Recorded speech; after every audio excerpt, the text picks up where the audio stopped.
bitch. Oh, excuse you? Baloney wash. I'm annoyed. I'm just here to give my opinion. And Carrie Underwood. Oh, it's Chris Avalon Unfiltered, bitch.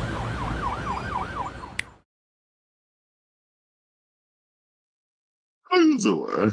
Hey y'all, welcome to Happy Tuesday. It's your boy Chris Avalon. Welcome to a brand new episode of Chris Avalon Unfiltered, a show we basically go in and talk about all things going on in celebrity news and hot topics. So if this is a show for you, definitely stick around. And if you can, please do me a solid, hit that like button and that subscribe button. Also be sure to smash the notification bell so that way you know when we go live with a brand new episode of Chris Avalon Unfiltered. Please and thank you. So we got a couple of topics to get into today. I know I apologize for coming on a little late.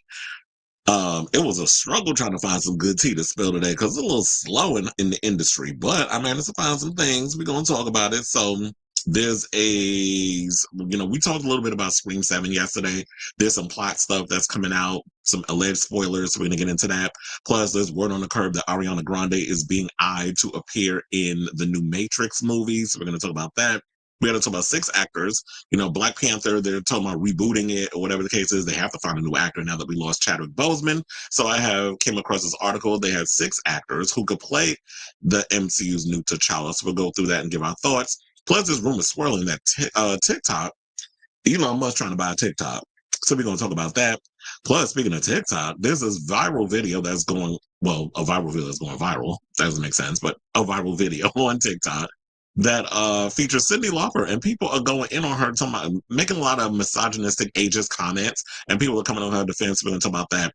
Plus, we got to talk about this aftermath of Miss Carrie Underwood, aka Taylor Swift, where she out here going to be singing at Trump's inauguration. And a lot of people got things to say about it, including Whoopi Goldberg, who addressed it on The View today, and Drag Race alum. So we're going to talk about that and a whole lot more.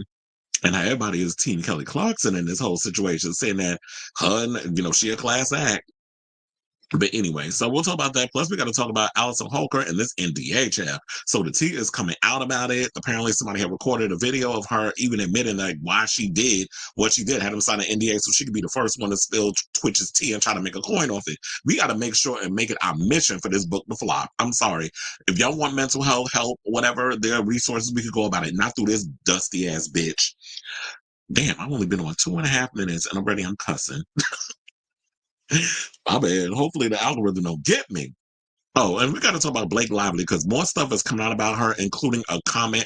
She called it a joke, but it was in poor taste against Ms. Leighton Meester, who was her co-star on Gossip Girl, and people are going in on her on social media. So we're talking about that. Plus, I'm sure y'all saw the headline. Y'all already know what's coming.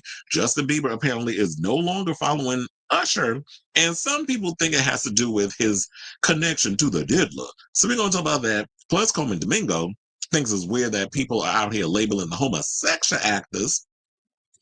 And I came across this other thing. Now, gay men, speaking of the homosexuals, they're online debating on whether it's okay to take nude selfies on the toilet. So I thought that'd be interesting to talk about because it's not really a lot of celebrity news. I mean, all that other stuff that I got coming, that's entertaining enough.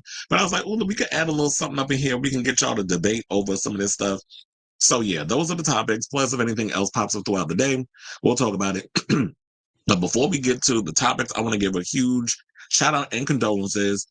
I woke up this morning and I saw a friend of mine, Jovan Aviance, who has popped up into the show every now and again, made let me know, tag me, because I had no idea. And I've been tagging Lamont, our mutual friend, Lamont Aviance Dinkins, in the show, because I know he watches the show every now and again. He's come in and interacted with us. Well, come to find out that he had succumbed to cancer, and I had visited him at his apartment in Brooklyn. Myself, my friend Jovan, and his husband Enrique, we all went to go visit him after we was kind of just meeting up, because I hadn't seen Jovan in years, because he lives out in Spain, or maybe you don't know, but I'm telling you. So he came to New York. We made time to hang out with each other, and he told me he was going to go visit Lamont. I was like, I know her.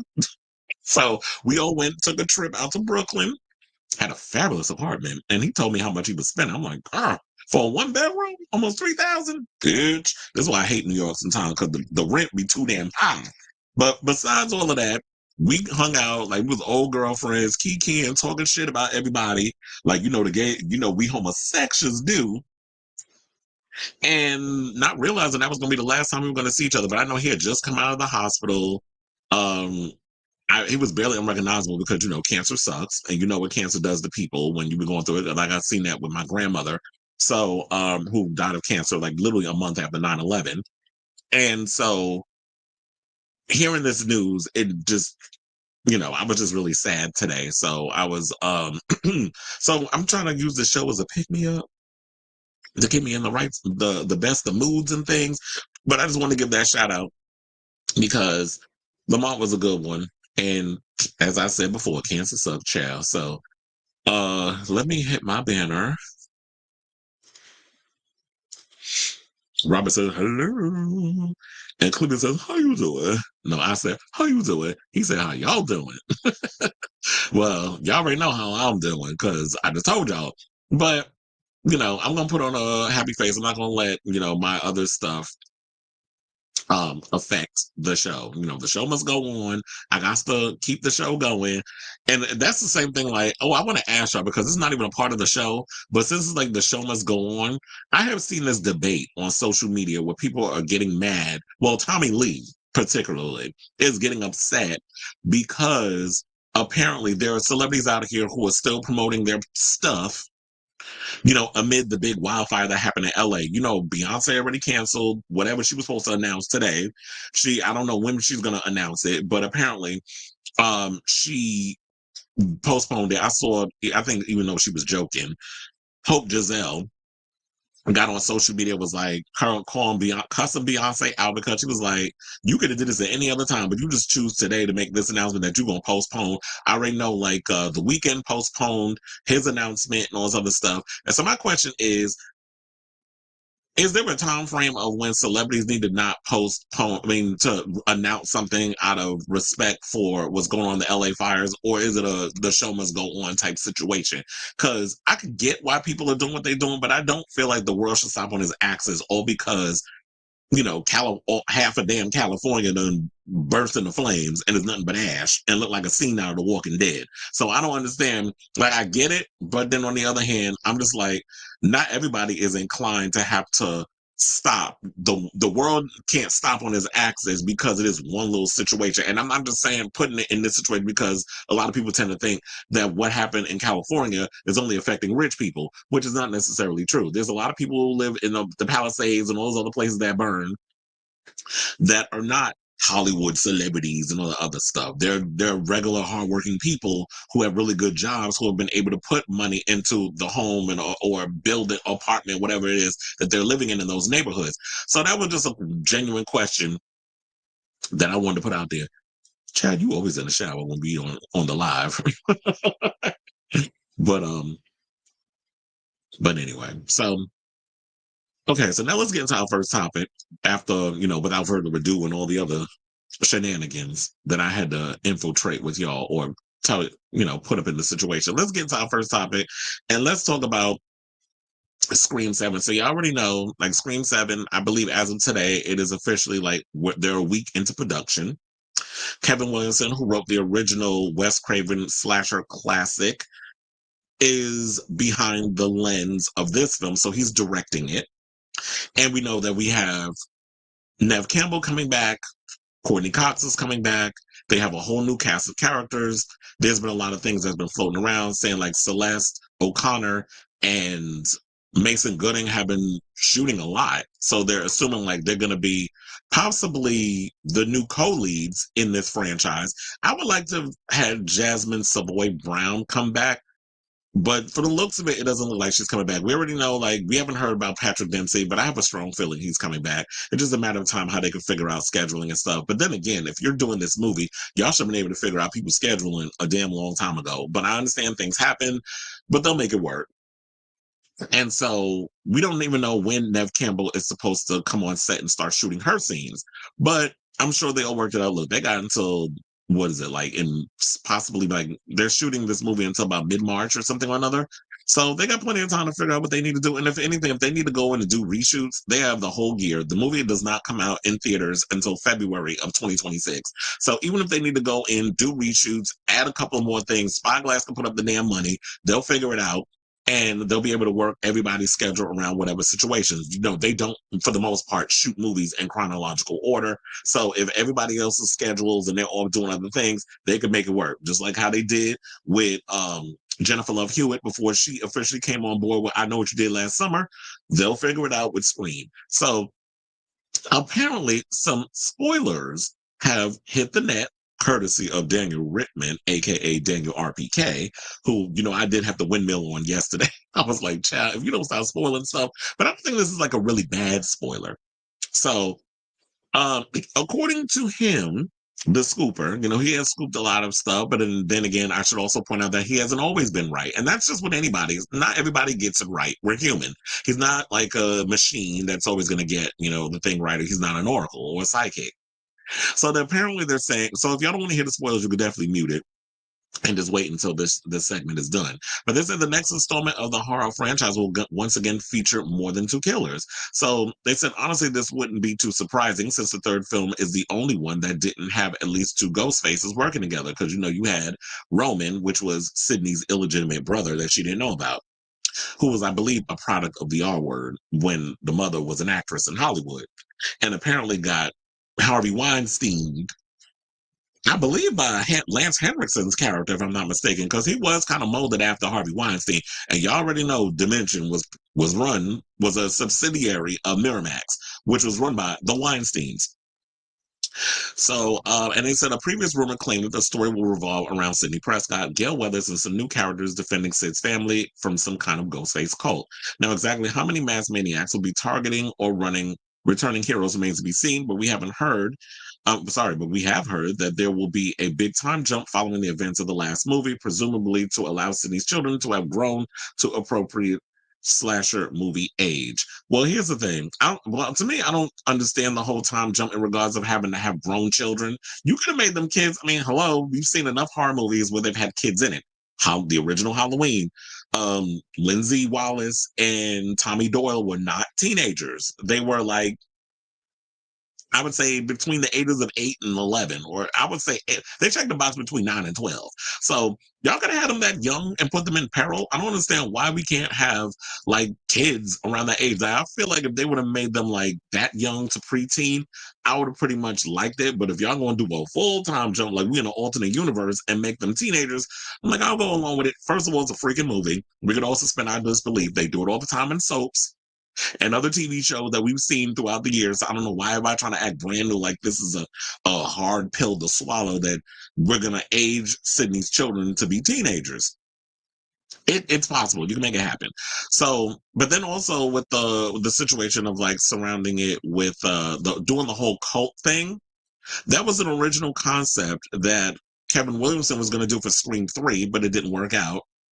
So he ended up using that concept for his TV show, The Following, which I believe lasted 2 seasons. Now, I was a fan of The Following. Shout out to Kevin Bacon. He was like the lead FBI agent in that show. And then they had fine-ass Nico Tortorella and a whole bunch of other other people that was on that show. But I like that whole cult of serial killer idea that they had with that show. Now, to incorporate this in Scream, where it's like anybody could be like a sleeper agent and try to come after Sydney and her family, I do like that concept if it's executed well, and if it's the idea of a trilogy. I also heard some stories that Gail is back out in the field, which I've always preferred her as, and I feel like you could use her similar to like a Kirby, because they're talking about giving Kirby her own spinoff.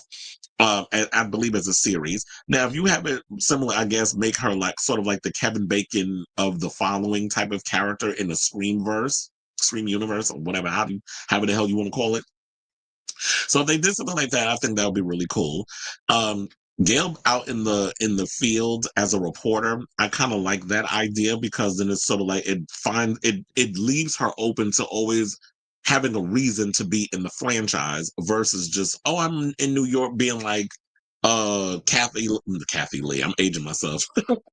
Hoda Kotb, who just retired from working over there at NBC doing the Today Show. So if I was like a Hoda Kotb type, then it's like, yeah, I'm not just sitting up in here doing a damn show where I'm just in the studio all day. I'm actually out in the field, and I can actually do this because I have a connection to the whole Ghostface thing, especially over 2 decades. So just seeing that, I think, would be really cool. Now, like in regards of the multitude of killers. I like that idea. So if Kevin Williamson, if this turns out to be true, if Kevin Williamson gets to execute his idea of a series of killers, because here's the thing, even though I'm not a particular fan of Scream 6, there's a lot of issues with that movie. And I really feel like if you're going to do the multiple killers, like beyond two, which was the standard, except for like what they said, Scream 3. There's always been two killers, except for Scream 3, and then of course Scream 6, where they had three killers. If you're going to go in that direction, I'm not that mad. I like I did like. I will say this. I did like the opening sequence in Scream 6 where the killer was unmasked in the beginning. I did like that little twist because I was like, that would be cool if we could actually see some of the killers a little bit unmasked, some of them within it, but then there's a twist so we don't know who else is a part of it, but there's some sort of connection. So if you're going to keep me on my damn toes and stress me out in this whole freaking movie, have my anxiety from a scale of 1 to 50 to like a 65, then I'm here for that. And I hope that that's the direction they go in. So I trust that Kevin Williamson knows what he's doing because he is someone who created this franchise. He's the one that created Sydney and Gail. So, I mean, and then all the other characters we got from Radio Silence, but and the writer of those, Scream 5 and 6, and the new characters that's coming in that. So with Kevin Williamson's DNA being all over this, I actually trust that we're going to get a good movie. And I understand people are in their feelings about the Melissa Barrera stuff, but at some point we got to move on from that and realize that, you know what, the movie's happening. You can feel how you feel. I really feel like the real enemy is we need to be going after our government officials who's trying to stifle our voices from spreading the news about Palestine and the discrepancies that's going on with, especially with our government interference and all the other things that's going on with Israel's involvement, the political figures like Netanyahu. Like that's where the real enemy is. I mean, yeah, we could be mad at Spyglass over their little part and how they fired her, but I feel like the real enemy is our political figures, and we need to go in on them and them trying to stifle our voices and trying to take away our social media platforms like TikTok, which is the app that people were using to spread information about what was happening in Palestine. So I feel like that's what we should be really focusing on instead of getting mad over a damn movie that y'all have no control over whether or not it's going to get made. But that's just me. So, what they were saying is this. They said, I'm not supposed to post about, oh wait, this is what Kevin Williamson said. I'm sorry. They said, I'm not supposed to post. Say that 10 times fast. I'm not supposed to post about Scream, and I hope at Spyglass Media GR and at Paramount Pics will forgive me. But when you have one of the best days of your life, it's really hard to keep it to yourself. What an extraordinary day I had working with an amazing and talented cast and crew. They brought their A game and had my back every step of the way. I'm so grateful for this opportunity and to Wes Craven, who was on my mind through it all. The profound impact he has had on my life and career is endless. What a day. I can't wait for tomorrow. And I really feel like, you don't know what, it's funny how he put in that whole, I'm not supposed to post about Scream, and I hope Spyglass and Paramount will forgive me. I really feel like that they're not going to be all upset about that. I know why you put that in there because of what I just mentioned. The hesitation around a lot of people who are mad that this movie's getting made, and anybody who was going to be a part of this, you're going to have those people that are pro-Palestine, that are pro-Melissa Barrera, who are going to come in and they're going to nitpick and bully and put on their, say all their negative stuff on social media. So Spyglass and Paramount, of course, won't be that upset about it because they want to give the impression, I won't say illusion, because then it's saying like, oh, he's not telling the truth. They want to give the impression that, you know what, regardless of all the negative press or the negativity from the people on social media and all the bad noise and stuff that's going on, that things aren't what they seem, and everybody's pretty much enjoying themselves and everybody knows what's going on out there, but they're making sure like we got your back 110% and we're gonna get this movie made. So me personally, I'm here for Kevin Williamson and Nev Campbell and Courtney Cox and the whole Scream movie. With Spyglass and them, I feel a ways about them, but I ain't here for them. But I know some people be like, but then you're gonna be giving them your money. Well, I mean, I guess that could be true, but I was like, well, when I'm going to the movies, they get paid by the concessions. But then again, they are tallying our money for their box office receipts and all the other stuff. So I get it. But it's like, look, you can't win for losing. If I go around here being mad about every little thing in regards of what people have said and did in regards of movies, music, whatever the case is, then I wouldn't be able to have a job to sit up in here and spill to y'all, the entertainment news, gossip, celebrity, and all that other stuff. So me being in media, I don't have really a choice. Or maybe I do, but it just is what it is. And I can't sit about here and just be all mad about every little thing because then I wouldn't have nothing to talk about and y'all wouldn't be watching. So so I'm pretty much so at the end of the day, to wrap all this up, I'm excited, like I said, for Nev Campbell, Courtney Cox. I'm really hoping and praying that this movie turns out to be good, regardless of all the stuff with Spyglass. And you know what? They're not selling those rights, so it is what it is. But I'm looking forward to seeing what these new cast of characters are going to be bringing to this. And I'm hoping that we can get Jasmine back. And I hope that we'll hear about Patrick Dempsey soon. But until then, um, I'm just going to be excited for this movie. So, and it is what it is. So I say all this to say, what do y'all think of this story in regards to the rumors swirling that there's going to be a multitude of ghost faces? And I know this is going to start to make, because now people going to be saying, well, maybe Stu Macher's behind it and blah, blah, blah, and all that stuff. They keep with the Stu stuff. But I'm like, you know what? Before I used to get irritated by that, a lot of these Stu files that continue to act like that you can't die from getting like a big back, heavy ass TV put on your face. But look, if they could find a way to bring Matthew Lillard back from the dead and him being the mastermind behind all of this other stuff, especially when we saw Scream 5 and Stu's nephew was murdered by one of the Ghostface. I don't know who it was. I don't know if it was the girl or if it was Sam Carpenter's boyfriend that did the nicking in the neck, and then he bled all out. Kyle Garner, he actually played Stu Macher's nephew in the movie. So we don't know if that's going to come into play or whatever the case is. So we'll find out when the movie comes out what the true plot and everything is regarding that movie. So whatever your thoughts are, let me know in the comments down below.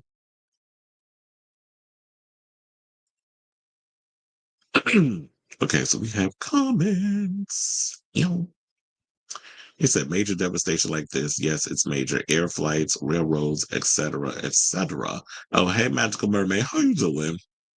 They said these fires are the worst event in decades, and I say this because other events were somewhat expected and had warnings. Yeah, it's like I don't know. There was a whole bunch of stuff going on because then you had Khloe Kardashian out here placing blame on the mayor for her incompetence, and people had to drag her in the comments saying, "Bitch, she's not even your mayor in where you live. So what are you even talking about?" So it's funny how these Kardashians benefit wholeheartedly for spreading their legs for black dick, but when it comes down to it, y'all want to sit and point the finger at black people, and it's like, don't you realize, bitch, you got a whole swirly ass child, you got a Neapolitan for a kid. And you out here throwing shade at the black woman, and you talking about she ain't doing her damn job. Bitch, why don't you do your job, whatever the fuck that is? I'm still waiting to find out what a Kardashian actually does for a living, besides, spreading their legs for athletes and rappers and taking a lot of black features and profiting off of it. Like, I'm still trying to figure out what the rest of them, what them hoes is doing. And look, Kim can't even get her baby father to come the fuck home and see them kids. But y'all out here worrying about what a mayor isn't supposed to be doing in an area you're not even, for someone who's not even a part of the jurisdiction in which you live. And then they got red because they said they was using up a lot of the water, wasting it. And they said, I think this is about 2017. So fuck them hoes. Sailor Murray says, good evening. And then she was only in the last two movies. Oh, you talking about Melissa Barrera? I know, it's funny because it's like out of 6 movies, Nev Campbell was in like 5 of them. Melissa Barrera was in 2. But y'all want to go hard for some broad that was only in 2 damn movies and then want to throw your nose at an icon and a veteran in the slasher movie game. It's like the math ain't mathing. And they wonder why the educational system is in the shitter, because a lot of y'all don't do math properly. And it's like, I'm sorry, but I grew up watching Scream, and I've been there since the very beginning. So you Johnny come latelys, your opinion is null and void. I think it's hard to keep us on our toes because we know the clues and how to spot the Ghostface by dollar. Well, they need to look. These writers need to find a way to get creative because this writer that they had for the last two, he ain't been given what needs to be given. So I'm really hoping and praying that Kevin Williamson did kind of tighten, like spruce up the script because he kept us on our toes with the original Scream. He kept us on our toes with Scream 2. And even though Scream 4 had its little situations, that was a good script too. I didn't like the opening of Scream 4. That was like the weakest for me. But the rest of the film I thoroughly enjoyed. And I believe, didn't Kevin Williamson, I think he wrote Scream 4. So he wrote 1, 2, and 4. He didn't write Scream 3. That was Aaron Kruger. And y'all already know I read him yesterday because I'm like, his script writing is meh at best anyway. But it was just a little too. It was like literally, I will compare Scream 3 to me is similar in tone to Thor Love and Thunder. The overall over the top campiness of it just took me out of the film. It irritated me to no end. Now I did like that third act, but other than that, with the over the topness, and I love me some Parker Posey, but she was doing the most as Gail Weathers in that damn movie, where they focused on the stab film and all that stuff. Aloha Avalon Nights. Is that our new tag? Because everybody got what they call they got the Beehive, the Rihanna Navy, the Avalon Knights, the like the Evolutionary, the Avalanche, the Avalon. I was gonna say the Evolutionaries, the Abaloonies up in Tokus. They said there were multiple ghost faces in the previous films, if that's what you mean. Yeah, there were multiple ghost faces, except for Scream 3 only had one. That was Roman, who was played by what's the name from what was it, Noel from Felicity. That's why I know him as. And he was on Scandal. And then, then after that, it was always two, up until Scream 6 when they had three. I just don't understand how Mason Gooden got organs left the many times he was stabbed between two movies. Like I think he was stabbed about 8 times in Scream 5, and then he was getting double teamed in Scream 6. How he got organs left? I'm still trying to figure that out. But it goes to show. It's like, okay, I see what y'all doing over here. So the new regime is like, oh, we're going to give our stars plot armor, but we're going to kill off Dewey. Okay. And sideline Gail and Nev. I give them the finger for that. It says Spyglass has my money. I draw the line of them being MAGA. It sucks they support the war, but MAGA is a bigger threat. And people gonna learn that. So we need to be worried about what's going on in our home. I mean, in our own backyard instead of. I mean, I'm not saying you shouldn't have concern for Palestine and Gaza and that sort of thing. We definitely should have that.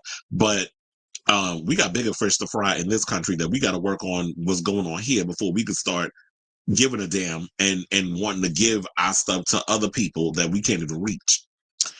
Neapolitan kids. Like, could you imagine they bring Jenna and Melissa back and they're revealed to be the killers? That would be funny. And then the people at home can shut the fuck up. But look, I think it would be much funnier if they actually got Melissa Barrera and Jenna Ortega for a Scary Movie.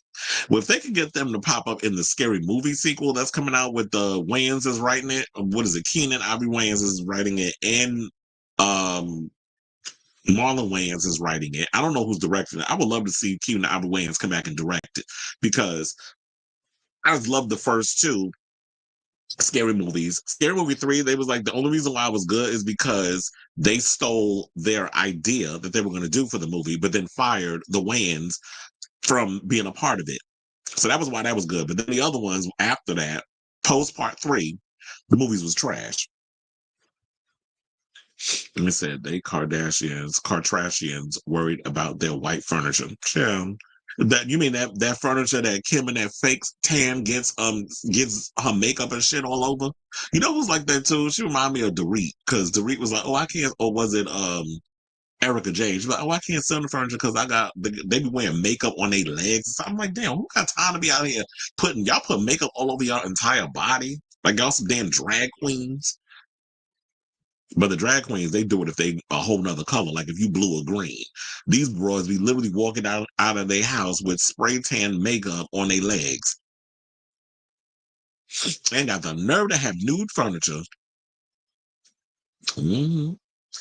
Let the UN step up. We need to stop trying to lead the world with all our issues. Yeah, it's funny how we try to assert our stuff on other countries, but we a whole hot mess our damn self. Isn't that how it usually goes? We like to tell everybody else what to do in their own yard, in our own backyard. Be having so much trash up in it, piling up. Okay, so let's move on to our next topic because there's a rumor swirling that Ariana Grande is in talks to appear in Drew Goddard's fifth, well, it's Matrix 5, but Drew Goddard is behind the film.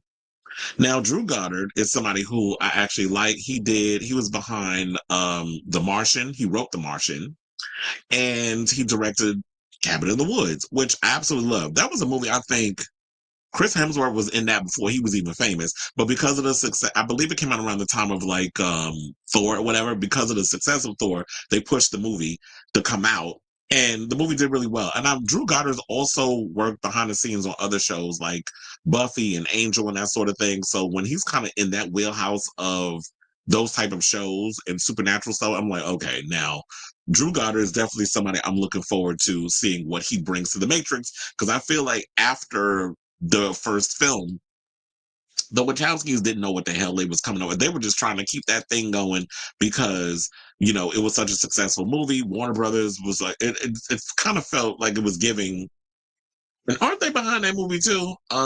Joker too, Foley a doo-doo.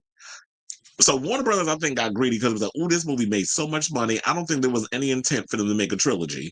But because of the success of the original Matrix, they probably backed with the Brinks truck, the Wachowskis, went and came up with a concept, gave us a whole bunch of eye candy, state-of-the-art effects and all this other stuff, came up with this cockamamie story. Even though I was enjoying some of the stuff for what it was, I just felt like they got a little long-winded. And by the time we got to Revolutions, I was like, if this is the Zion that they talking about, it's supposed to be this beautiful place. I don't want to live there. Keep my ass plugged into the Matrix. This place look like they don't have no heat, no water. It look like I'm gonna be stinking for the rest of my damn life. Like I'm just gonna have to be getting like metal and grease and stuff. Like I'm gonna be smelling like that living up in this place. It just did not look appealing to me. But nevertheless, and we just spent a little too much time in Zion. That was another thing that irritated me. So, according to Comic Book Movie, they said last April we had learned that Drew Goddard had been tapped to helm the new Matrix movie for Warner Brothers Discovery.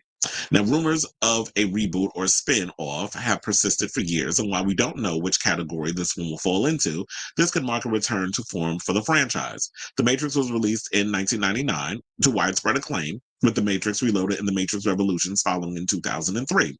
They didn't receive anywhere near as warm a response as the original, and Lana returned to the property, minus Lily, in 2021 for the horrible Matrix Resurrections that once again struggled to strike a chord with fans and widely deemed a disappointment.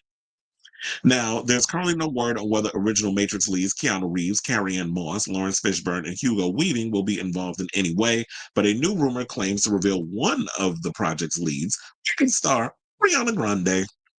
Now, according to Scooper at My Time to Shine H via sffgazette.com, they said the following: Grande is eyed for a lead role in the next Matrix movie from Drew Goddard. That's all we have to go on for now. Though this would be a huge step towards a singer acting career as after her critically acclaimed performance of Wicked.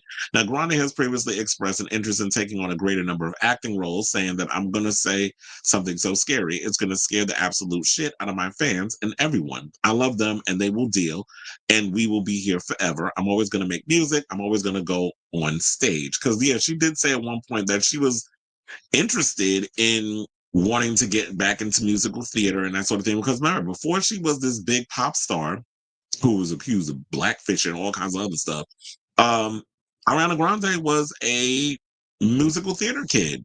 And they figured out a way to transition her into becoming like this big pop star.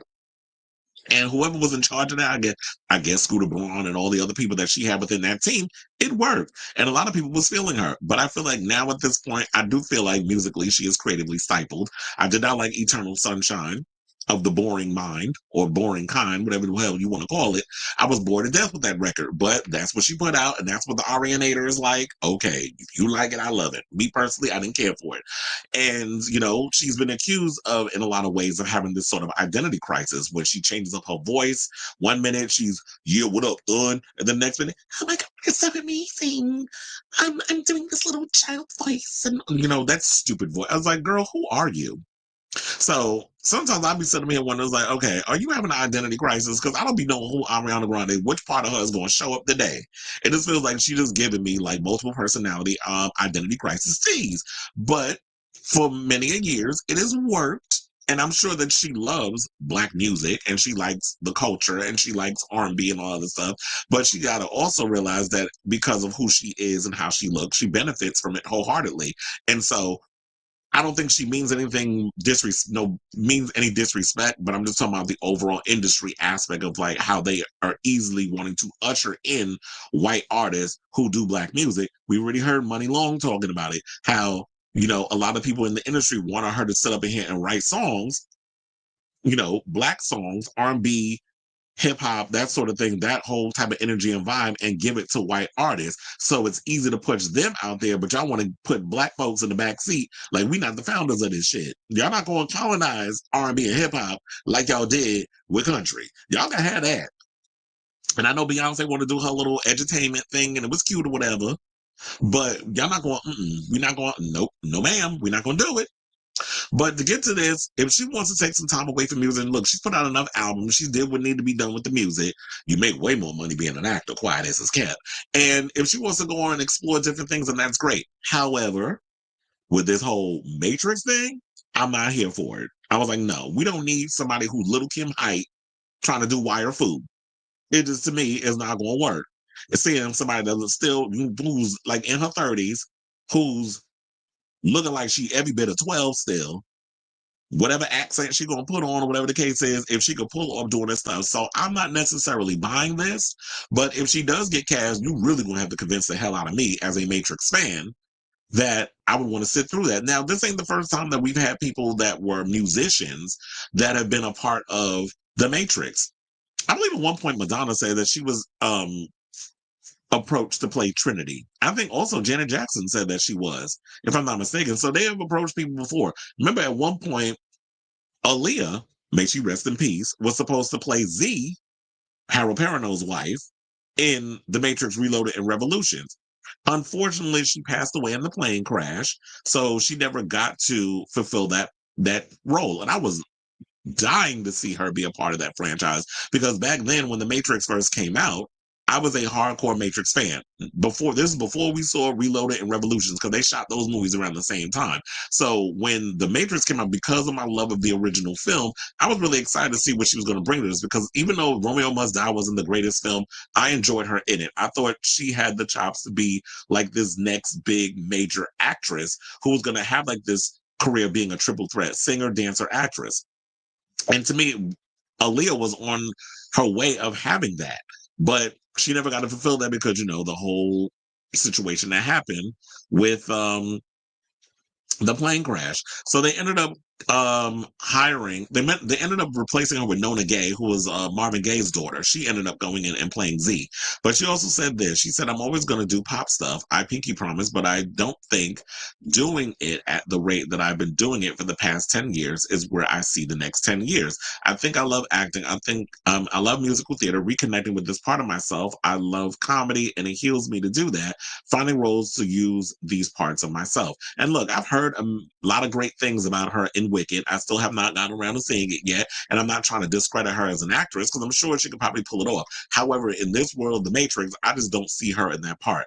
I'm sure there's some other actors that they could find that they could put up in there, just like how y'all was mad over this story about Will Smith allegedly going to be in this new Matrix reboot, especially when he was originally he was one of the choices before Keanu Reeves to be Neo in the Matrix.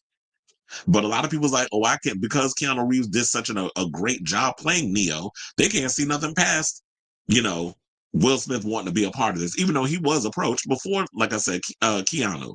So I don't know. I just think like this franchise needs a redemption. We now more than ever The Matrix is definitely needed, especially because, I quote the hell out of the movie a lot. And in our current political climate, it feels like we're in the goddamn Matrix. So we definitely need a Matrix reboot. And if Drew Goddard has an interesting take that he could bring up in regard to that, I'm here for it. So I say all this to say, what do y'all think of this rumor floating around that Ariana Grande, Frappuccino, is in talks to play a part? I don't know who she's going to play, but they're saying that she's up for a role in the new Matrix movie. I'm not necessarily buying it because no shade. I've never heard of this person. My time to shine, H. I've never heard of you, but if you got some tea that that you know about, and we'll see how it goes. So let me know what you guys think of this story in the comments down below. Okay, so we have comments. Magical Mermaid says, Ariana, stick to music. You got lucky with Wicked. Do another musical. But then child, she gonna she gonna be they're gonna be telling her like she gonna pigeonhole herself. And the one thing I would say this, I'm here for I'm here for anybody who's willing to step outside the box. I said, what the heck? Things is falling apart. Okay. I have to fix that later. Anyway, so I'm here for anybody who's willing to take a risk and step outside the box and do different things.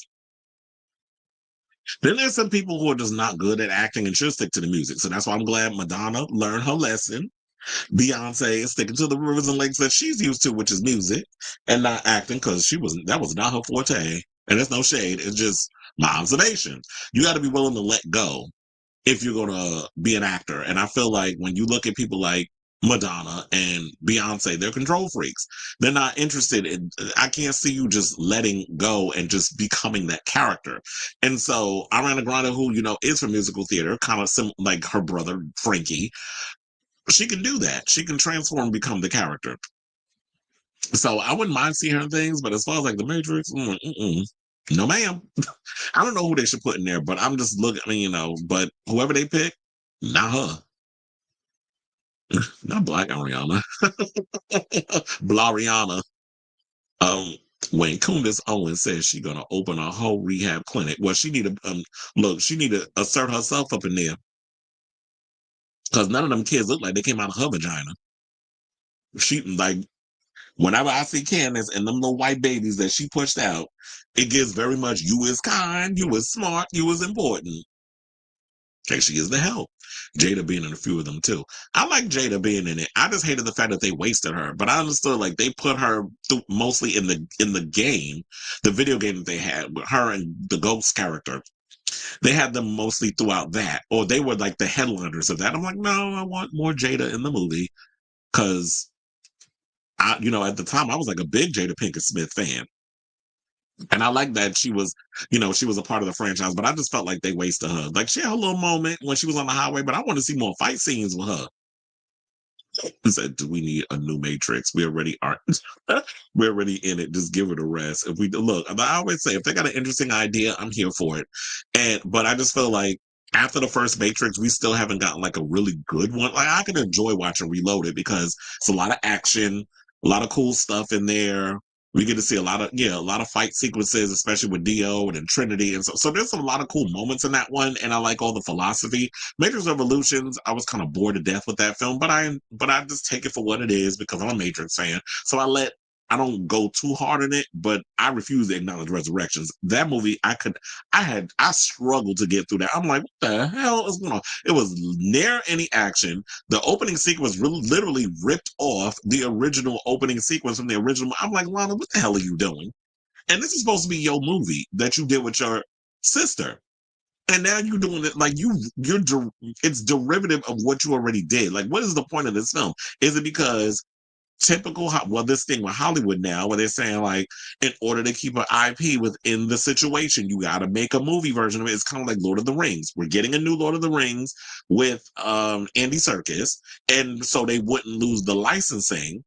They decided to make that animated movie, the Roar or whatever the hell it's called, that flopped at the box office. None of y'all went to go see it, the animated movie. So they had to make a quick animated movie so that way they can keep the rights to it. It kind of makes me wonder about The Matrix because the movie is about a quarter of a century old. It's over 25 years old.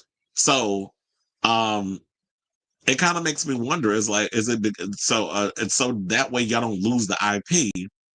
That's why y'all made that horrible ass movie. Because I'm like, and I saw that at home. I think that came out during the pandemic. I was like, you watch that at home on my big old TV. I'm like, the fuck is this shit?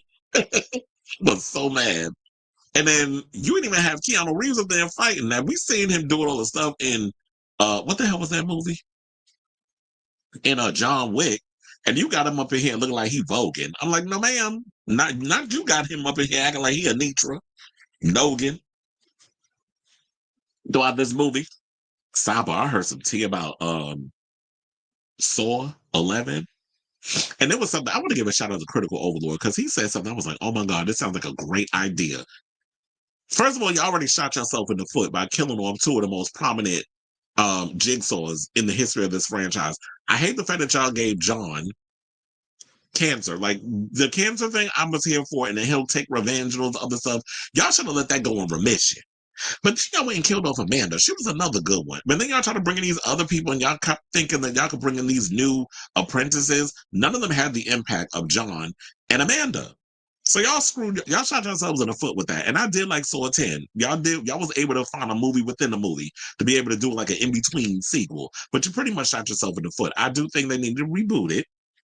And they brought up this concept. I was like, oh my God, that sounds like a perfect idea. If they could make a jigsaw like a Luigi Mangione type, I was like, oh my God, that would be perfect. Like somebody who goes after people in insurance companies, be it like the fire department or the medical industry. If they kind of took that route, which is so on brand of what's going on now, and put it in a horror movie form, because horror movies in a way there is social commentary in horror movies.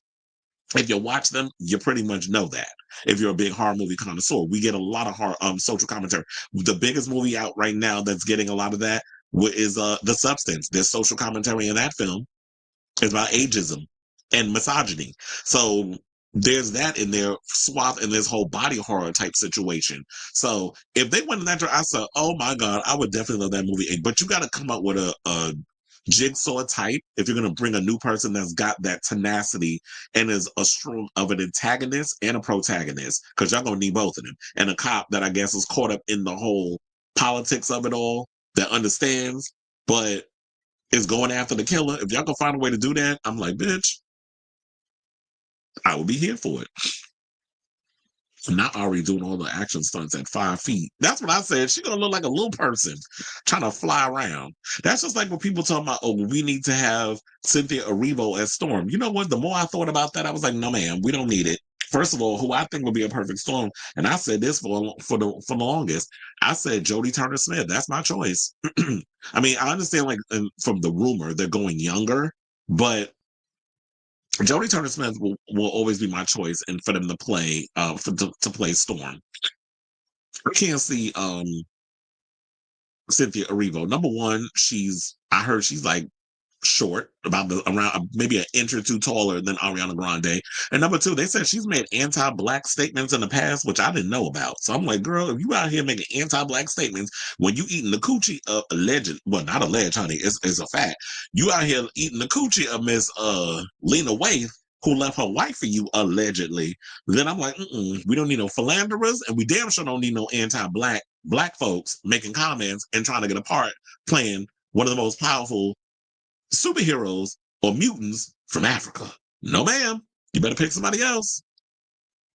So wishful thinking, miss. You can continue to, be green, even though according to a certain Muppet, it ain't easy being green. But you can go and keep being green when that wicked, stupid sequel title movie comes out later this year. Is that Ariana can actually act? She starred. Yeah, I remember she is a good actress.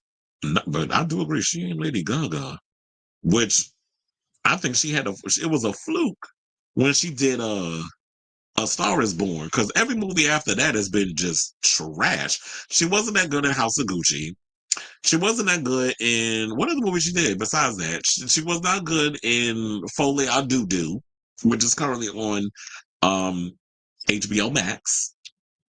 So there's that. I mean, Ariana acted before in Victorious. And that's why I find it funny that some people, and I've seen them online, where they was making comments about Ariana Grande. They were talking about, well, I don't think she's a good actress. Da, da, da. I said, you know, she's from musical theater and TV. Like, she started out on Nickelodeon. So she has acting experience.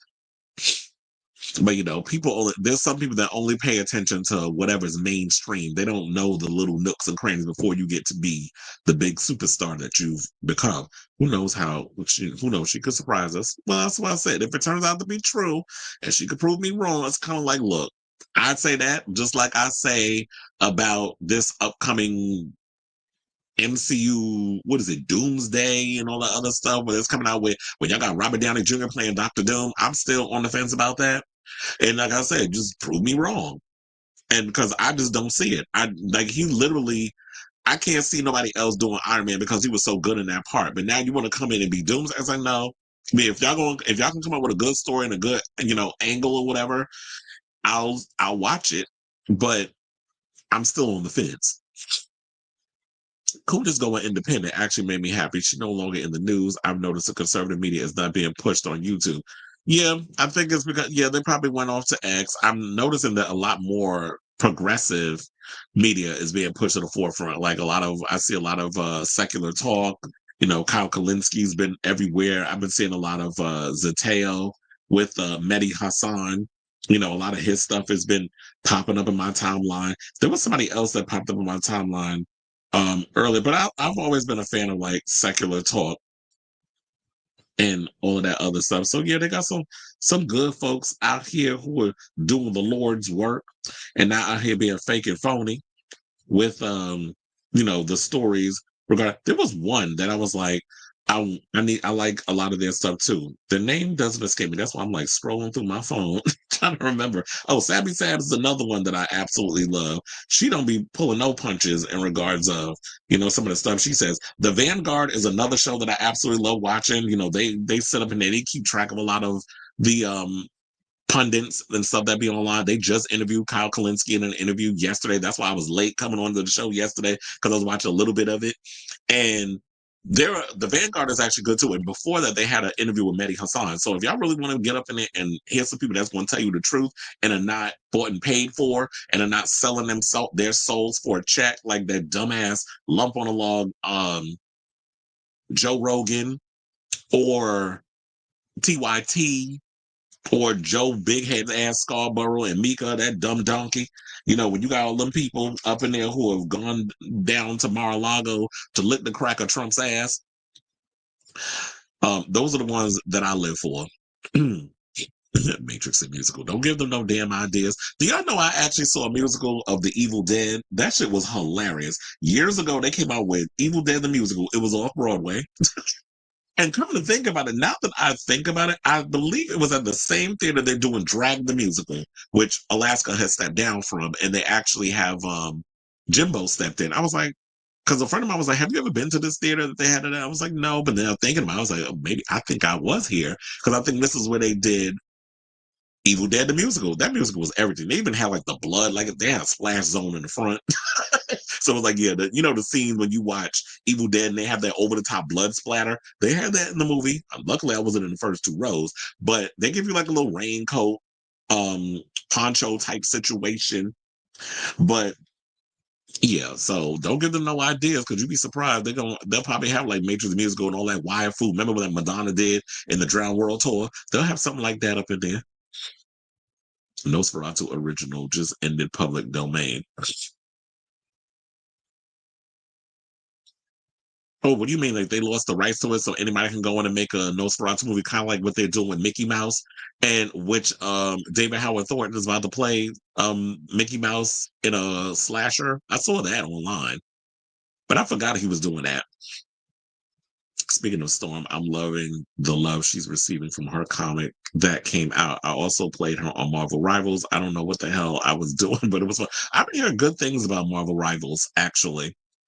I heard what was it? I was watching something. Oh, I was watching Winston. He was on Kristen Harlow's show on Friday. He was talking about Marvel Rivals and how he's obsessed with that right now. So I've been hearing good things. And look, now that I got, is that on PS5? Because now that I got one, I might want to get that game. My sister bought me a PS5 for Christmas. So now that I got a PS5, I can start gaming. I was thinking, ooh, maybe I can start streaming and gaming. But then that'd be like a whole thing I gotta get up in. I mean, I do have a Twitch. So um instead of streaming this show on Twitch, I could stream this and I could do my gaming. More Monty. Hunty. She was she was good on SNL. I need her. Jean/Phoenix and Rogue to have their own spinoff. My Holy Trinity with honorable guest stars such as Wanda Jubilee. Justice for Jubilee, because I always be feeling like they've wasted her, especially in the live action movies. I really hope that when they reboot the X-Men that they give Jubilee her just due, because she has yet to get that. Storm has yet to get her just due. She was absolutely wasted in those Bryan Singer films, and I guess probably because Storm is not a little boy that Bryan Singer could allegedly play booty hole that he could allegedly play with, because he liked them young, allegedly. And so if you don't want like a little boy that he could finger behind the scenes, he's not gonna give you a whole lot of roles. I just hope that y'all don't center Wolverine in this again, because he is not the main character in a lot of the X-Men. Stop trying to make Wolverine the center. We've had over 2 decades of that. Give other people a moment to shine. We hated the way they did Psylocke in that last, what was it, in Apocalypse? That horrible ass movie with where Oscar Isaac looked like a villain out of the Mighty Morphin Power Rangers. Like that costume was atrocious. Yeah, Savvy Sam do be spilling. I live for her. Like I was saying yesterday, one of my friends was out here talking about, because there was a story about the couple that a billionaire couple that clearly owns the water supply out in LA, and why there's this whole drought, climate change, all that stuff. I believe it. But when you got billionaires having a hold on the water supply, when I don't know why water is for sale when it should be for free. Like, it's a part of the planet. We should not be paying for water. Number one. He was like, oh, that's a lie and all this other stuff, and had the nerve to cite Fortune magazine as the source. I'm like, a magazine that actually promotes millionaires and billionaires, I'm supposed to believe what's in here because it's Fortune magazine? We already know who has control over mainstream media. I'm not believing anything mainstream media says, and don't sit out here thinking I'm radicalized like a Trumper. But it's just, no, I'm a woke. I'm a wait. A lot of people want to talk about woke, woke, woke, woke, woke. I'd rather be woke than asleep. Like a lot of y'all just slipping and sliding, through the world like you in some heroin-induced haze. I don't want to be walking around here like I'm asleep like a zombie in a Walking Damn Dead. I like to be aware of what's going on around me. That's how I've been able to survive as long as I've survived, because I'm aware, literally, figuratively, and metaphorically. An X-Men Femme Fatale series, because they're pulling their weight. No shade to Daddy Logan. Not Daddy Logan, child. I understand what you said. OMG, a PS5. So we visited. You can. And you said, oh, you can start gaming. Okay. Not the gaming. It's on every platform except. Okay. So I'll have to get that. It's a It Girl is my favorite certified Bible 2025. Well, she probably putting the finishing touches on it. Lemonade is merging on TikToks. Hope so. Because does that mean, like, because I did sign up for Lemonade. So does that mean that everything that I have put on TikTok is going to go directly to Lemonade? So all my videos that I posted up there is going to be there? Because, yeah, when y'all get rid of TikTok, I mean, I'd be upset because I would lose a lot of the people that have been following me. But overall, it seems like I haven't monetized TikTok. I monetize YouTube, and I make money from that and your donations and the ads that run on there. So that's what I put this more towards. And I'd rather do that than have sponsors come in and try to control what I do over here. So I'm literally independent media, where it's like I'm putting the show together, I'm running my mouth or whatever, and then I get the ads and all the other stuff that comes in that helps pay for, put little coin titles in my pocket. And like I said, and y'all donations, because y'all keep the show afloat. And I appreciate y'all for that. But yeah, we'll get into the whole TikTok social media app thing when we get to the alleged rumor going around that Elon Musk is trying to buy TikTok and run that into the ground like he did over at the Twitter. But before we do that, let's get into since we're on the superhero stuff, let's talk about Black Panther. So y'all already heard the rumors that was going on that Marvel is looking to recast T'Challa, and that's only a matter of time before that's going to happen. So I don't even think it's a rumor. I do believe that Black Panther is a franchise that is too great and too important to just throw by the wayside because people are feeling away, oh, y'all are disrespecting Chadwick Boseman. Chadwick Boseman is the only one that can play Black Panther. I don't agree with that. Just like y'all can find 5 million damn people to play Superman, Batman, Spider-Man, and all these other white people, I don't think that we people of color, especially when it's slim pickings in regards of characters and superheroes and things of that nature that we have out here, we should not be gatekeeping that only one specific Black person can play a superhero. Y'all did the same crap with Blade. We need to stop with that. I love me some Wesley Snipes. I love all the Blades except Trinity. But there needs to come a certain point where we need to be open to rebooting characters and seeing stories being told in that world. Not saying that it would be disrespectful to Chadwick Boseman, because I love Chadwick Boseman. And I like what he did with Black Panther. Unfortunately, he's no longer here. And like I said, Black Panther made way too much money at the box office and is way too important to the culture for us to let that go by the wayside. So, um, and I'm sure y'all all saw Black Panther because, when he passed away, and then they did what they did with Black Panther Wakanda Forever. And I know there's some pundits out here who are like, oh, they should have just recast and brought in somebody new, da da da da. And I'm like, it's easy for y'all to say that because if you're a white pundit and you're speaking on this, you're not understanding, the significance of Black Panther. So it's like we can't sit up in here and just act like Chadwick Boseman ain't dead, and just for the sake of the story, we could just bring somebody new up in here. They had to kind of go in the direction they went, where it's like he died, the sister comes in, they're grieving, all that other stuff. So even though Black Panther Wakanda Forever had its issues, I'm not mad at the direction they took. But I do feel like at this point, because there's been a lot of time passed and we're moving into a different direction, and the idea of multiverses and the fact that they're talking about the Fantastic Four was going to be taking place, I believe, in the 60s, and how they're going to come into modern times or a current time, they could do the same thing where they got multiverse. And don't get me wrong, I get irritated with the whole multiverse thing, but if that's the angle y'all going to use and make it work, then I'm here for it. As long as if it's a good story and, all that good stuff. So, they're talking about Avengers, while Avengers Secret Wars Black Panther may be a variant, we think Toussaint is going to be aged up before picking up where his father left off in the Mutant Saga. Now, with all that in mind, they have a list they came up with this whole idea over at comicbook.com. 6 actors, excuse me, who could take over the role of, Black Panther in the MCU. So I thought as a class, we can get into that and, see what you guys think. If y'all have any other names, y'all can also drop them in the comments. So their first choice, number 6, would be Aldous Hodge. Now, y'all already know I love Aldous Hodge. I love him over there on Cross. I actually liked, look, he was the best thing in my opinion as Hawkman in Black Adam. Black Adam was not a good movie. There were elements of the movie that I liked. Overall, it wasn't a good film. I don't even think Dwayne Johnson did what needed to be done. Him trying to play like this stoic anti-hero type, it just wasn't working. You didn't convince me, sir. But overall, I did like parts of the film, and I feel like out of everybody, Hawkman was the best part, and that's because Aldous Hodge could pretty much, you could put him in the worst on the planet, and they kind of did with Black Adam. But if you're a good enough actor, you can make any scenario work. That's kind of like with Meryl Streep. People say she could read the phone book, and she'd be convincing. Same thing I get with Glenn Close also, because when she did that scene of reenacting Dorit calling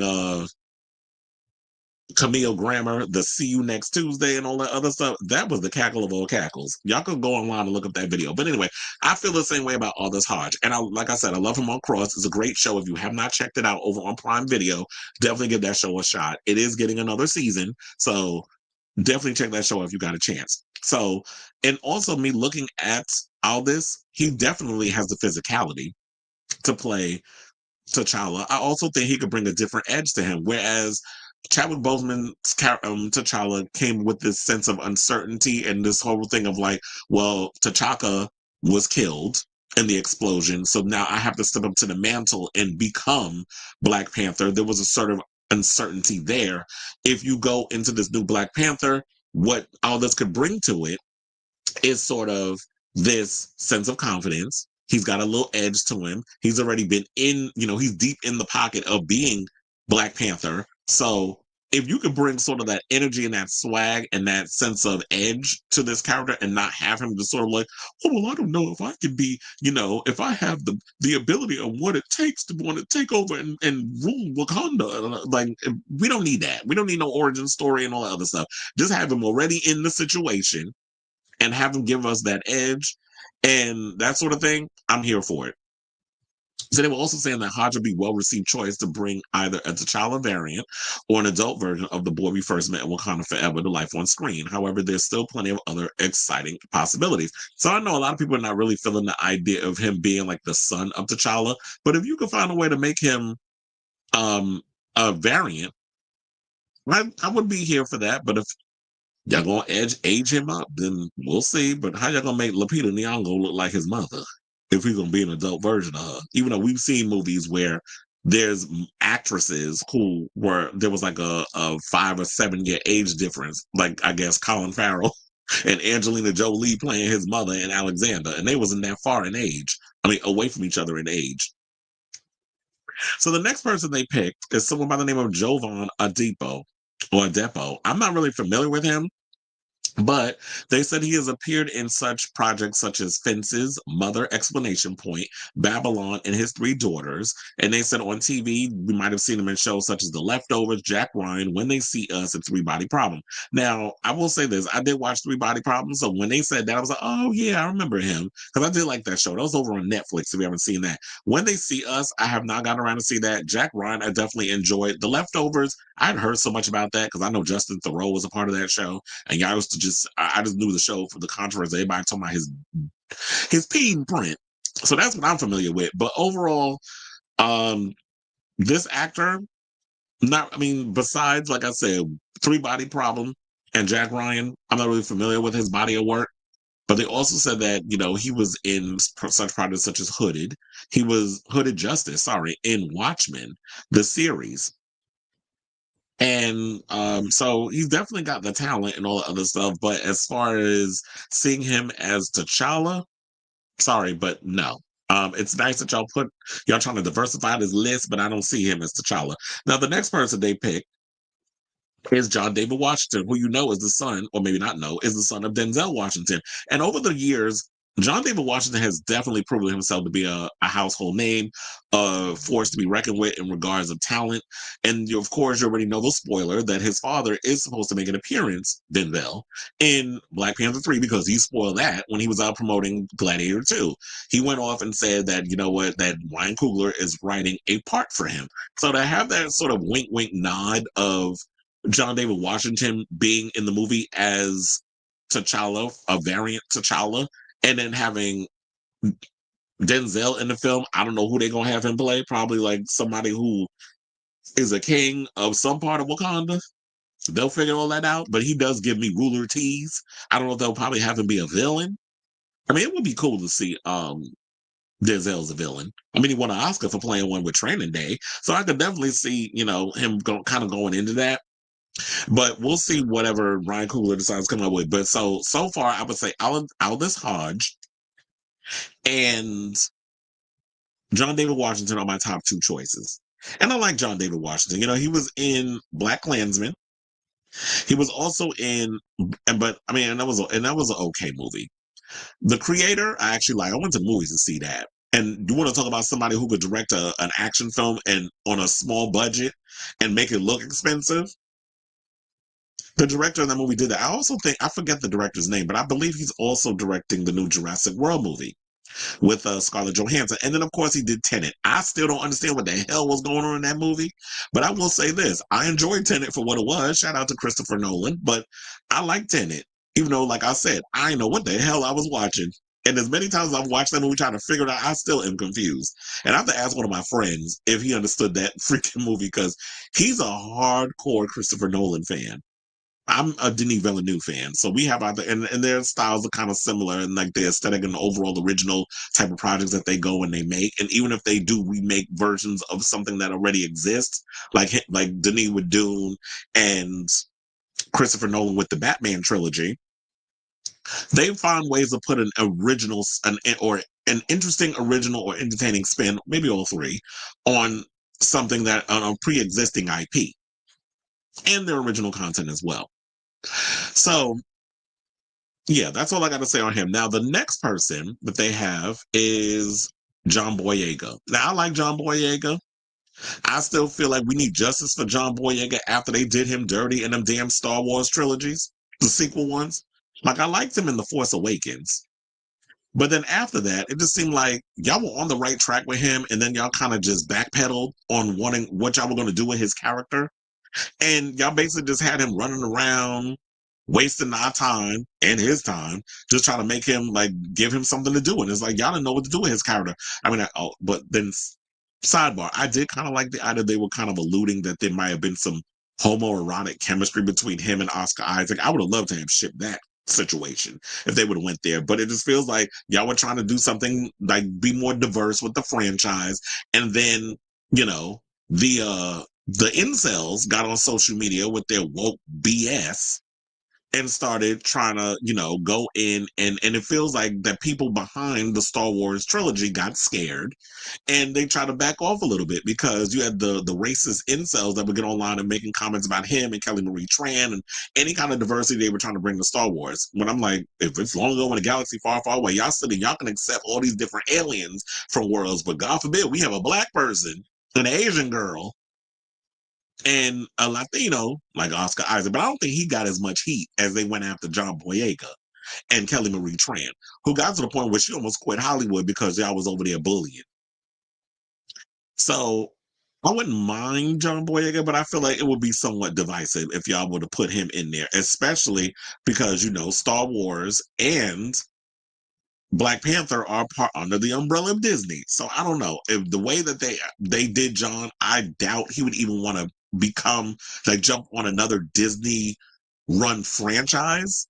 So as much as I like him, I would rather him just continue to go out and do original work than wanting to subject himself to getting hurt again because of the shenanigans that Disney's unoriginal behinds want to do behind the scenes. So now the next person that we have is someone by the name of Kelvin Harrison Jr. Now I'm not familiar with Kelvin, but this is who they put on this list. And they said that he's been in such projects as It Comes at Night.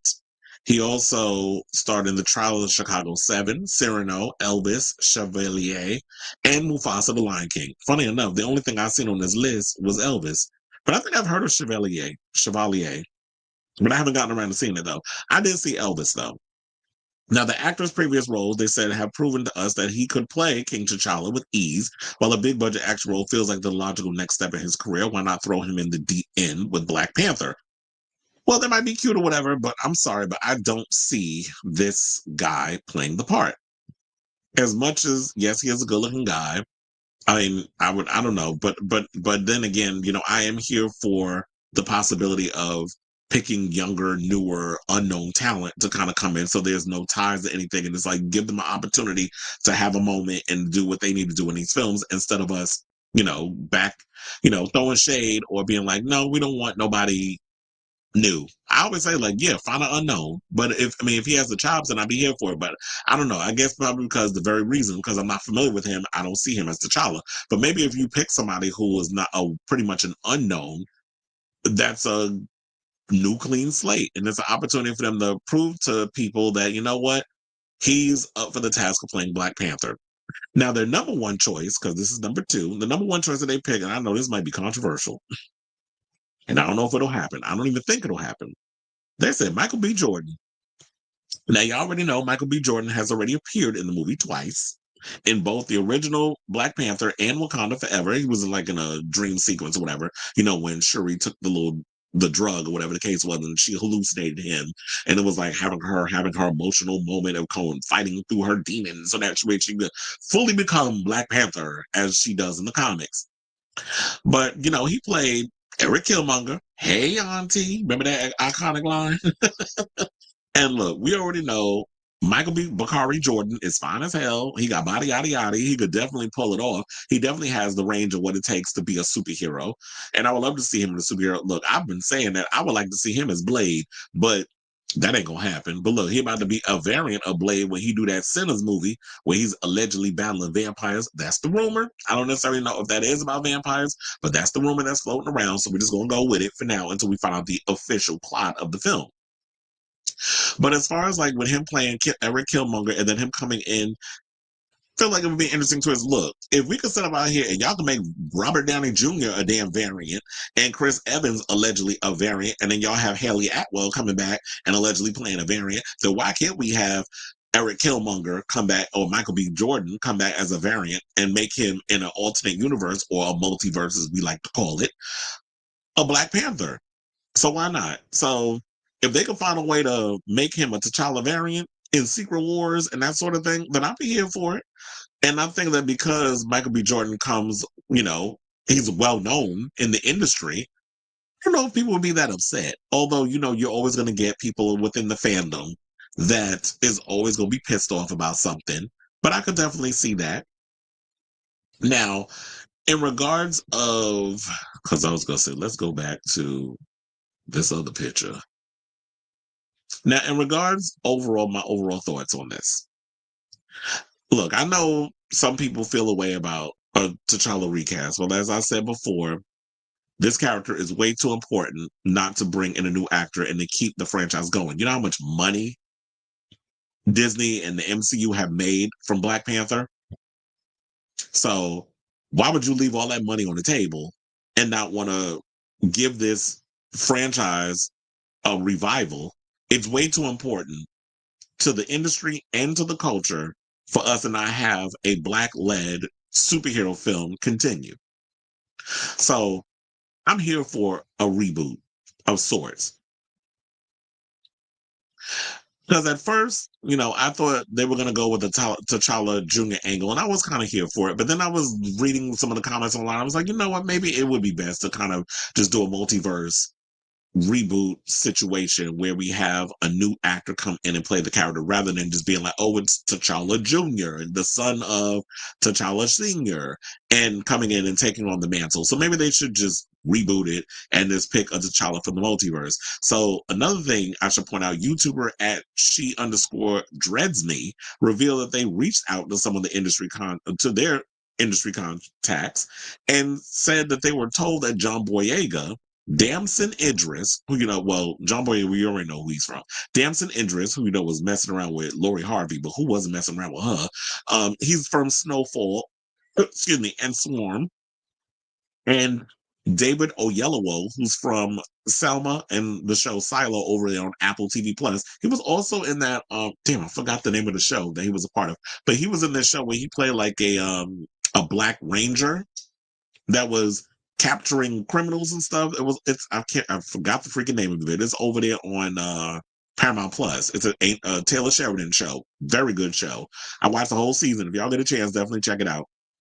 Lorman Bass Reeves. That's what it was called. It's funny how that just popped in my head.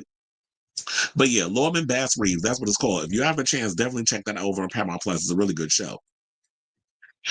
And it's based on a real life bounty. I think it was a bounty hunter or something or another. So yeah, there was one of the three people that, according to she_dreadsme, they were originally the three that were offered the role of Black Panther, but they turned it down. So out of all of those three choices, I could definitely see Damson taking over the part. Because not only has his name been floating around for a while, his career is on the rise, and he's a good actor. He's English, like Idris Elba and the rest of them. So, I could definitely see that. And I also heard that he almost nabbed the role of Jon Stewart in the Lantern series before Aaron Pierre ended up getting it. And I know people feel a way about Aaron Pierre because, colorism. Oh, he's too light. I don't know. First of all, he looks like a comic book character, especially with those eyes of his. And if you're doing something like Green Lantern, I'm going to say Green Arrow, child. Green Arrow. Shout out to that show over at the CW.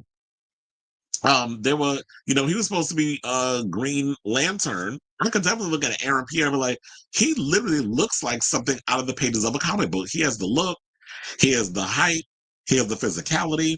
I don't mind the fact that he is the specific hue color of what the character is in the comic book. I'm always about, if you're going to hire somebody who's black or hire somebody for the character, if they look enough like a superhero that they could pull it off.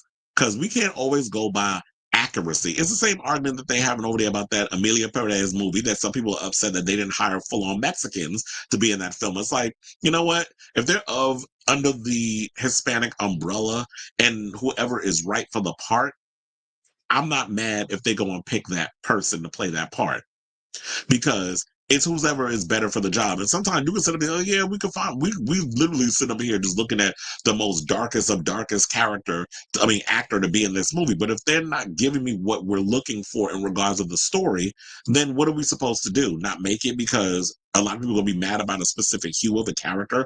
Like, it doesn't make sense to me in regards to doing that. But I say all this, so yeah, that's all I got to say on that.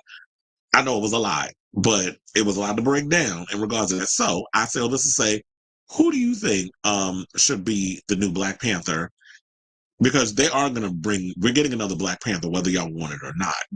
Who out of those six do you think would make a good Black Panther? And even if you don't like those six, what actors do you guys have in mind that you could drop in the comments that you would like to see be the new T'Challa in the variant multiverse, whatever the hell it's going to be, whatever direction they're going in, because we have no idea. We don't know what the next story leading is. We got a little bit of possibility that what it is in the upcoming Captain America movie, Brave New World. We got a little bit about it with the adamantium and all the other stuff. We don't know if that's going to have a connection for future MCU films, but we'll see whenever all that comes out. And who knows when we're getting another Black Panther movie, but we know when it's coming. And so who do you think is going to play the character? Whatever your thoughts are, let me know in the comments down below. Okay, so we have some comments. Let's get to them. Rose says having Michael B. Jordan play Black Panther would be an inspired choice. No shade, but I just hope they choose a Black American actor. Well, because you tired of all the British people taking our roles. Because that seems to be happening a lot. Y'all keep hiring everybody from other countries and pretty much take our shit and cast them. I mean, you look at the majority of the superheroes on our TVs, they're not even American. Chris Hemsworth is from Australia. Tom Holland is from England. The only one I can think of that is, well, Chris Evans is American. Robert Downey Jr. is American. I believe Miss Marvel is Canadian. So yeah, when you look at a lot of the actors and stuff, it's like, yeah, a lot of the people not even American.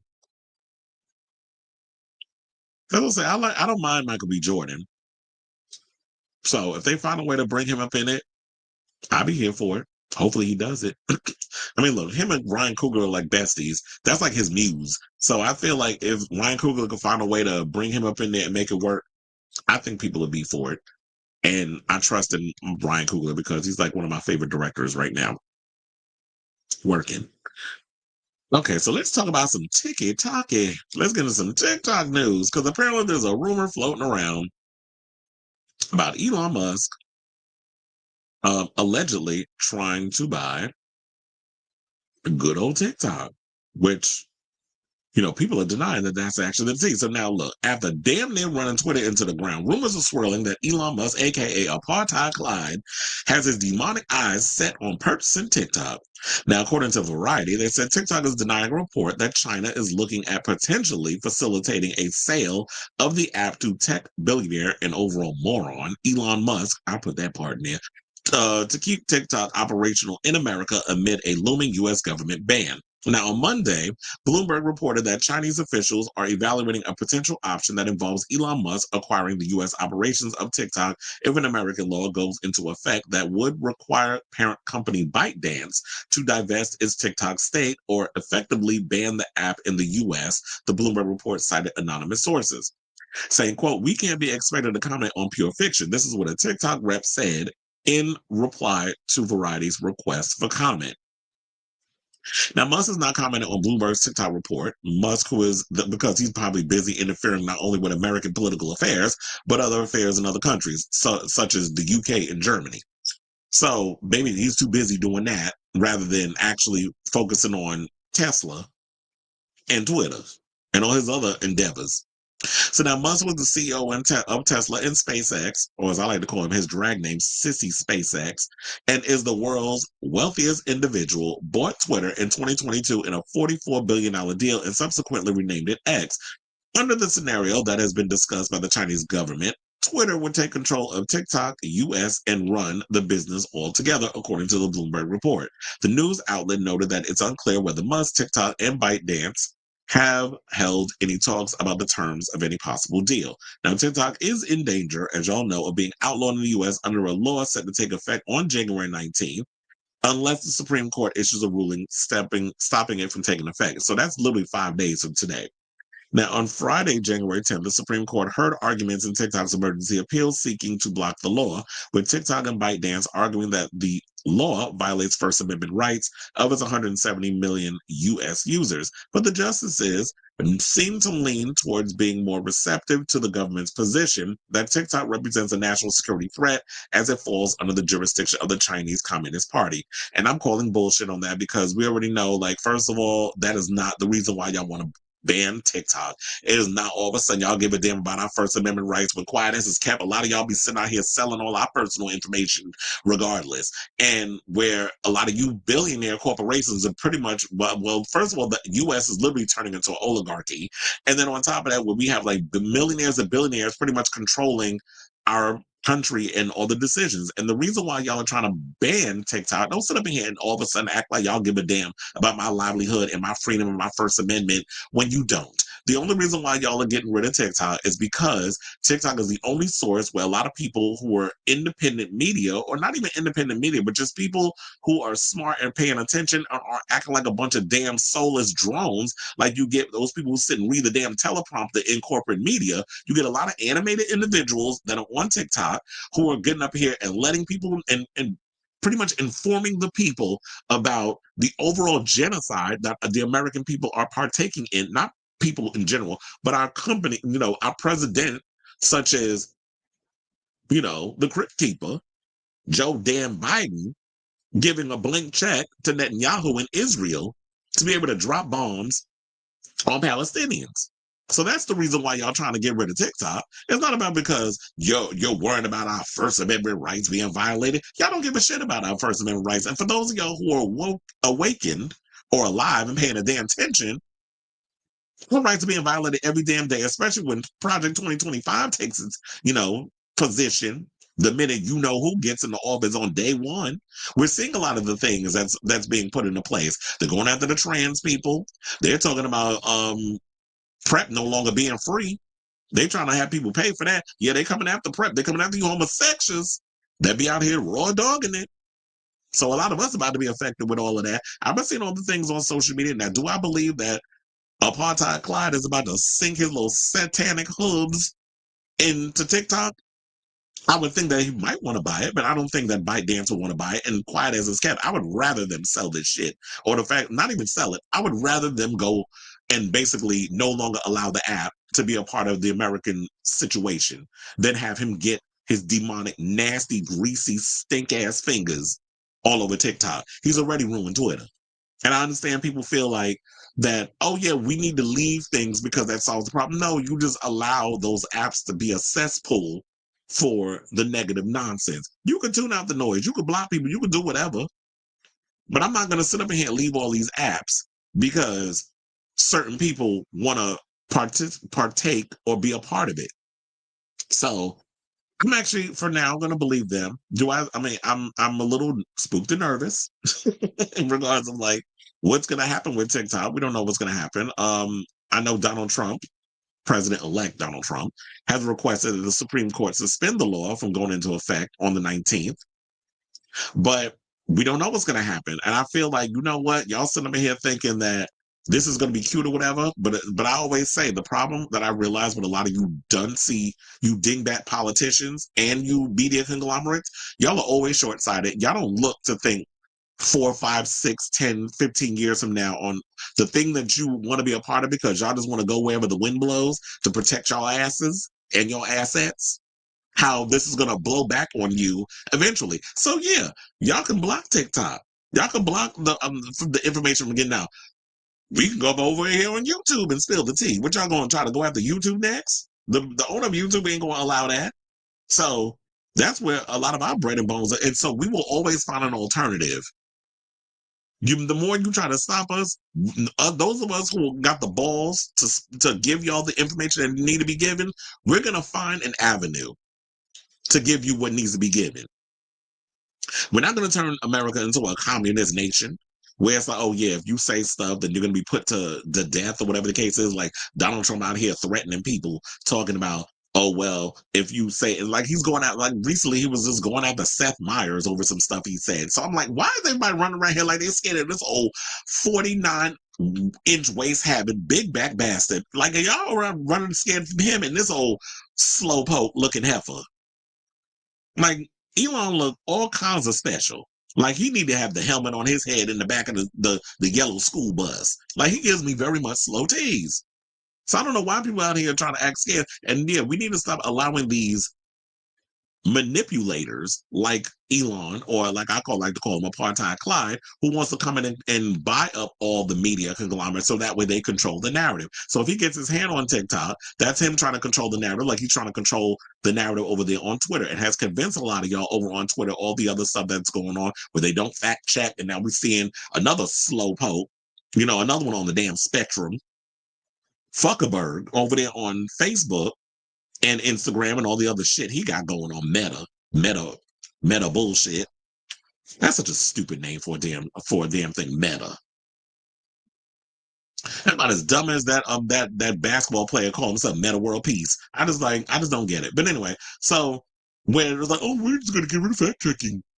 When did fact checking become a crime? When did fact checking become like this thing that is the worst thing to do?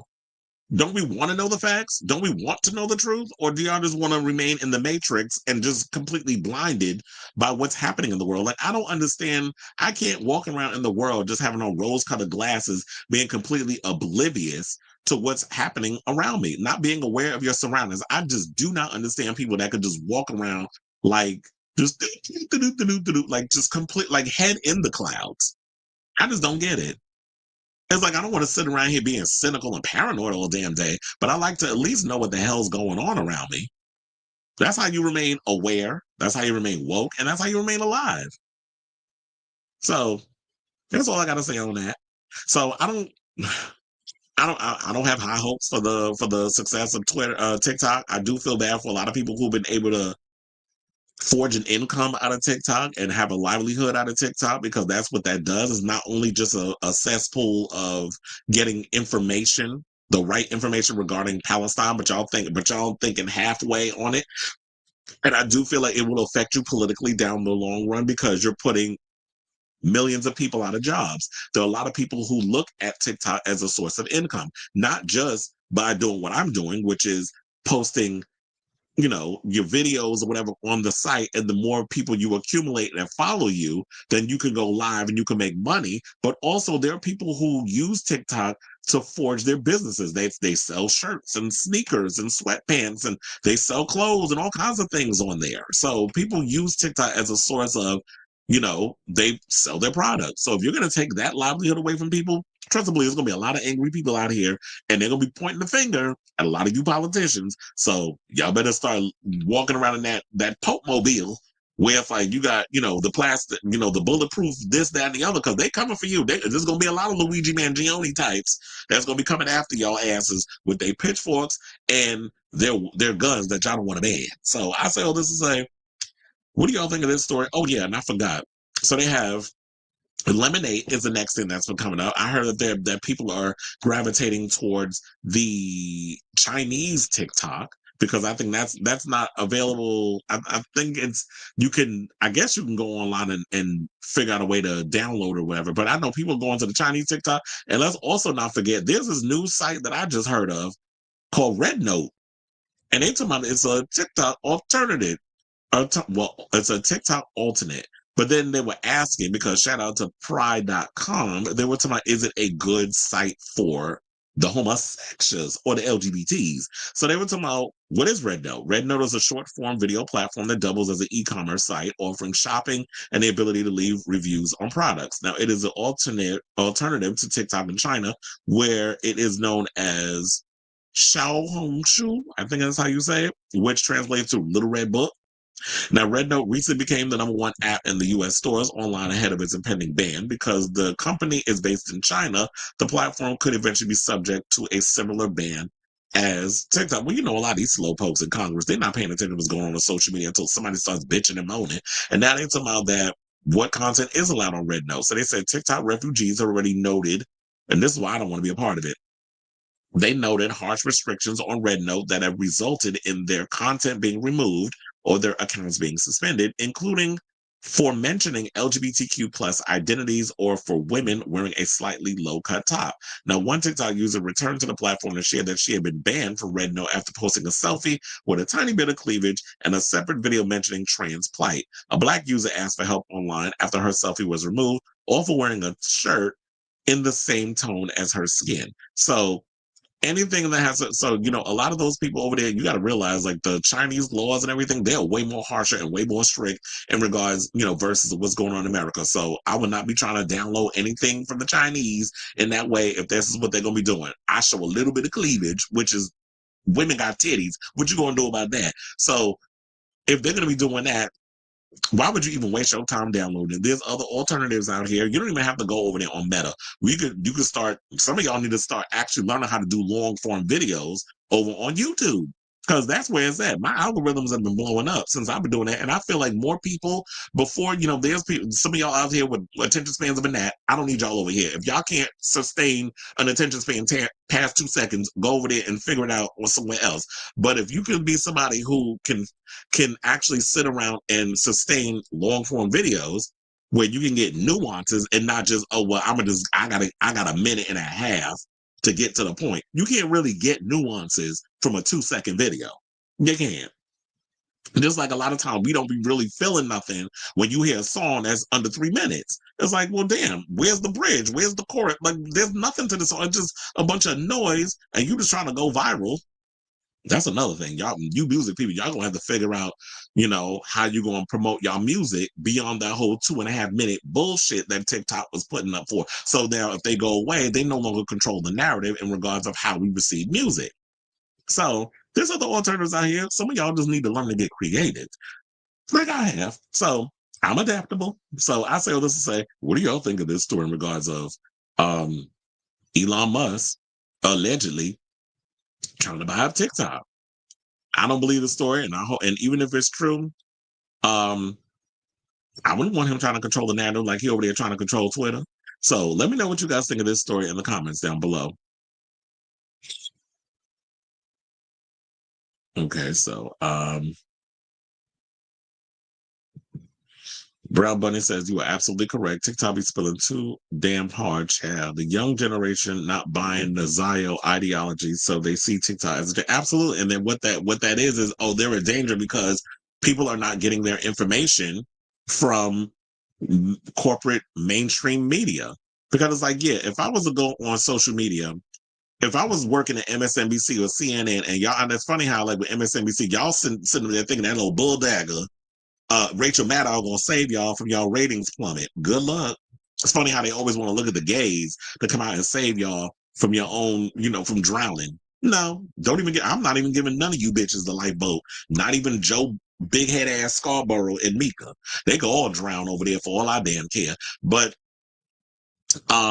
the younger generation, yeah, they're not buying into the bullshit. And a lot of times what people need to realize is that we're not getting our information from corporate media, because it's like, yeah, if I want to sit up in there and talk about the disparities of the pharmaceutical companies, I can't do that. I can't sit up here and talk about the insurance scams and all the other stuff. I can't really go, I have to be anti-Luigi and pro corporation, because these pharmaceutical companies and because these insurance companies are probably funding these networks.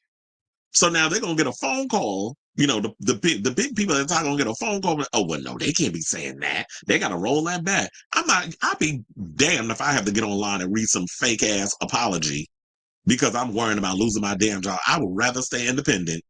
than become one of these old talking heads with no damn personality. And that's the thing with a lot of these people that are on social media that are out here giving the information. They're way more entertaining and way more animated and way more fired up than these freaking zombies that's sitting there reading bullshit off a goddamn teleprompter. I would rather listen to some guy in his car cussing up a damn storm but giving me the true tea than some dingbat reading a damn teleprompter that don't know what the hell they talking about. They just reading shit that they were spoon fed from some corporate animal.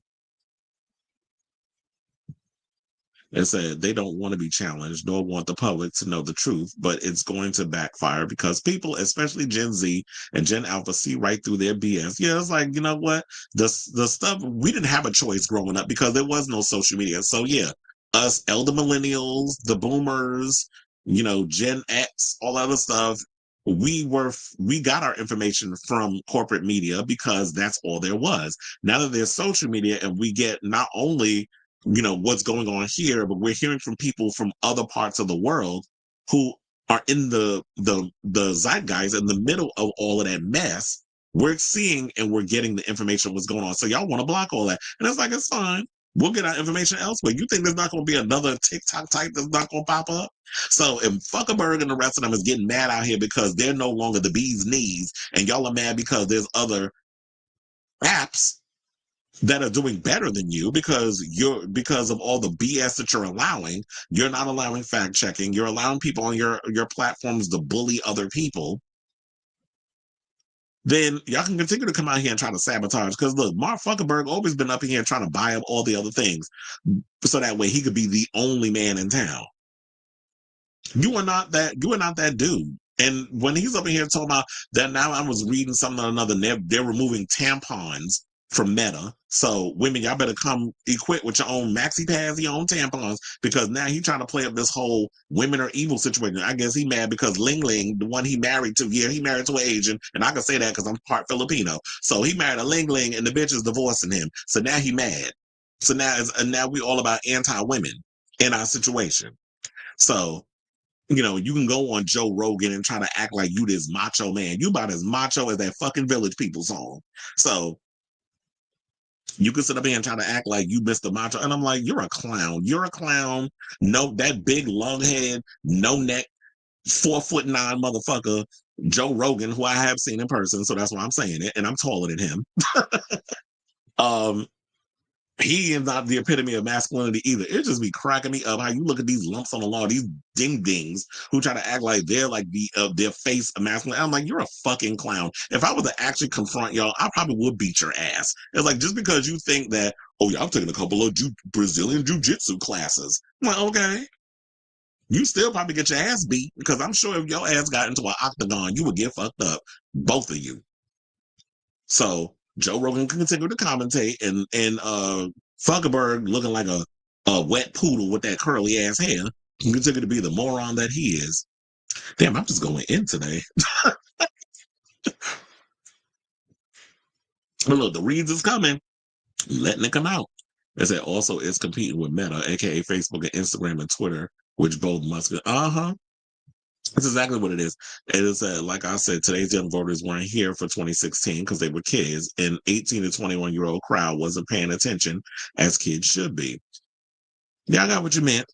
And so how many are flocking to a Chinese app version of TikTok and are communicating with citizens from China and said the conversations are pleasant? Oh, you said now many are flocking to Chinese app. I mean, I wonder how it's doing. Well, besides the fact of what I read to y'all, but it's like, if there's going to be out here with rules and stuff, and they're not going to allow certain things, and then you're getting banned because you showed a little cleavage, and I don't know if I want to be dealing with all of that.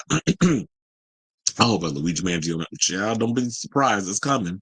So a lot of these people thinking like he was the only thing, and y'all thinking that marching him through the streets of New York like it was a scene out of Man of Steel was going to be the thing to keep people in line. It's like, no, we got, you know, a lot of y'all got attention spans like a gnat. A lot of people don't forgot about that moment, and and I would not be surprised if we get another Luigi Mangione type out here that are gonna do some things, and I would be feel no way sad about it. It's named after Mao Zedong's. Oh, okay. Is it? I know Mao Zedong. I remember reading about him in school. or learn about him in school. Sustained the long form. And said, well, look, they need to, because I don't know why y'all sit out here thinking that we're gonna get all the information in like 2 minutes and thinking that's gonna be enough. Sorry, it's not. And I don't do I don't do heavy edits of my stuff. There's some people out here that they stuff be choppy because they can't formulate words and get stuff out of there, and that's cute or whatever. Because I've been seeing there's some that do the heavy edits and then they try to do the live stream, and I'm like, no, I can see why you be doing your heavy edits. It just doesn't feel authentic to me when you do that. But if you're good at editing, I'm like, okay. So it's on Mr. B saying he would buy TikTok. No, I don't like Mr. B, so I would not want him to buy TikTok. That's the first time I'm hearing that, but I wouldn't be for it. I'm not a real big Mr. Beast fan. Although I know a friend of mine does watch his reality show on, I think it's on Prime Video, and there have been some people I know who have been on the show that was complaining of the conditions behind the scenes. So that's what I'm thinking of in the back of my head. Mr. Beast needs to disappear, and more people should just so a corn star Roman Todd arrested. Say what now? He may have to look into that. Wait, who was the one? There was something I saw, and I do have it in my queue that I'm going to have to watch later. I was like, who was it? I hope it's not him. Oh, Josh Moore. There's a video that he did, an interview that he came out with where he's talking about being an OnlyFans leading man in bed with your idols, and he also insured his pain. Because he said that's what a lot of the corn stars did back in the day. So he's insured his member. So I was like, I need to watch that interview. That's like he said, not Ling Ling, even after he got T-Pain to make this. Okay. He said, Ling Ling, you forgot your bling bling. Yeah, so you said bling bling. He said, Chris, did you hear about the deal? Oh, yeah, I did. I saw that earlier today, but I was like, I need to look into that more before I talk about it. So I might come on tomorrow and bring that story up because I did see the Neil Gaiman story. And they're saying that he's did a lot of assaulting and all the other stuff. And so I would not be surprised. And I like Neil Gaiman, but I'm like, damn, what does that mean for a lot of the stuff? Like Sandman season 2, we supposed to be getting that. And, Neil Gaiman, I like a lot of his stuff that has been developed into shows and movies and things. I'm like, child, if he was out here doing that mess. But yeah, I'm definitely looking to that story and we'll probably talk about it tomorrow. So Mr. Beast is giving that's a Tannic PDF tease. But anyway, okay, what we talking? Okay, child, let's move on. Let's talk about Cyndi Lauper since we're in this whole TikTok situation. So there was a video that I saw on TikTok that went viral where apparently the people are out here. She's currently on her Girls Just Want to Have Fun farewell tour, and it's supposed to finish. I think that it says it's set to continue her tour in February. But there was a clip that's been floating around from last year, and now people are mocking her, but then there's people also defending her. So an account on Twitter recently shared a video of the 80s pop rock singer, who's 71, performing during her headlining Girls Just Want to Have Fun farewell tour, her first major run in a decade, which of course she said once she's done with this, like she's officially retiring from performing. So the clip shows the hitmaker who suffered awful sound problems during her Glastonbury set last June with teal hair and wearing a metallic silver outfit as she enthusiastically danced around while singing her 1985 hit, The Goonies Are Good Enough. Now, y'all know I love that song because, first of all, I love The Goonies. That is like one of my all-time favorite movies. I still watch that film to this day. That's why I be comparing some of these motherfuckers on here. When I say Elon Musk look like Sloth from The Goonies, because he does. If you know, you know. So basically, people was out here talking about what WTF happened to Cyndi Lauper. This is what the caption read. Well, another person stated, she's 71, for heaven's sake, quit already. You're embarrassing yourself. So I do have that clip, but I have to pause it because one of the things that was irritating me was like whenever I would go to TikTok, it kept like auto playing. But hold on. So I can bring this clip up and y'all can see her and mute it.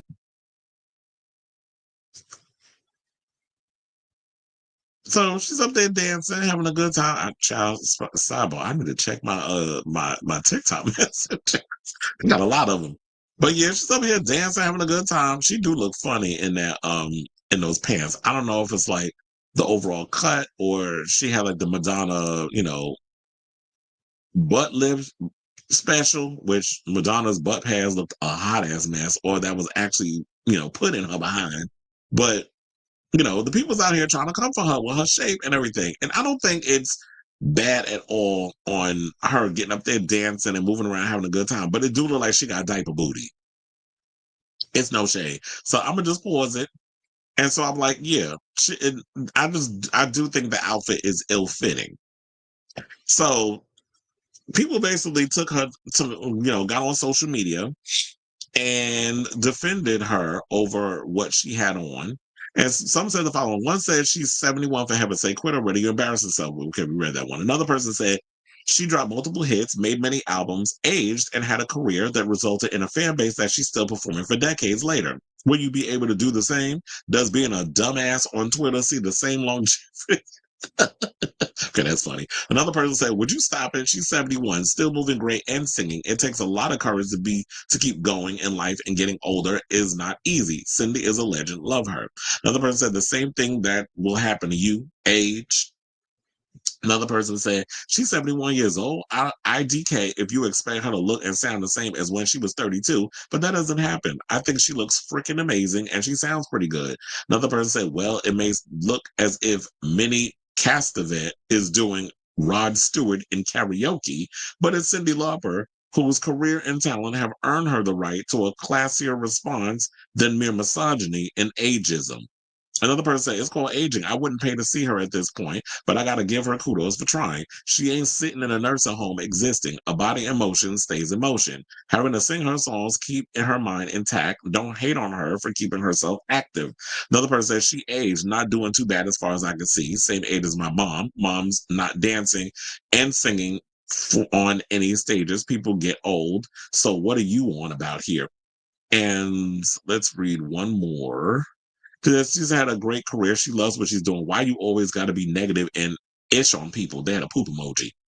Okay, so now let me read one more. So they said, I know I said that before, but let's read one more because it was a lot more. They said she's entitled to grow old. Maybe she can't retire because of our horrible economy. I too have added on pounds and many years since I saw her in concert in the mid 80s. Even old ladies can bop. And here's the thing, I don't mind her being out here dancing and having a good time. Yeah, she's 71. But what's wrong with her being out here? First of all, she is 2 years older than my mother. My mother just turned 69 on January 9th.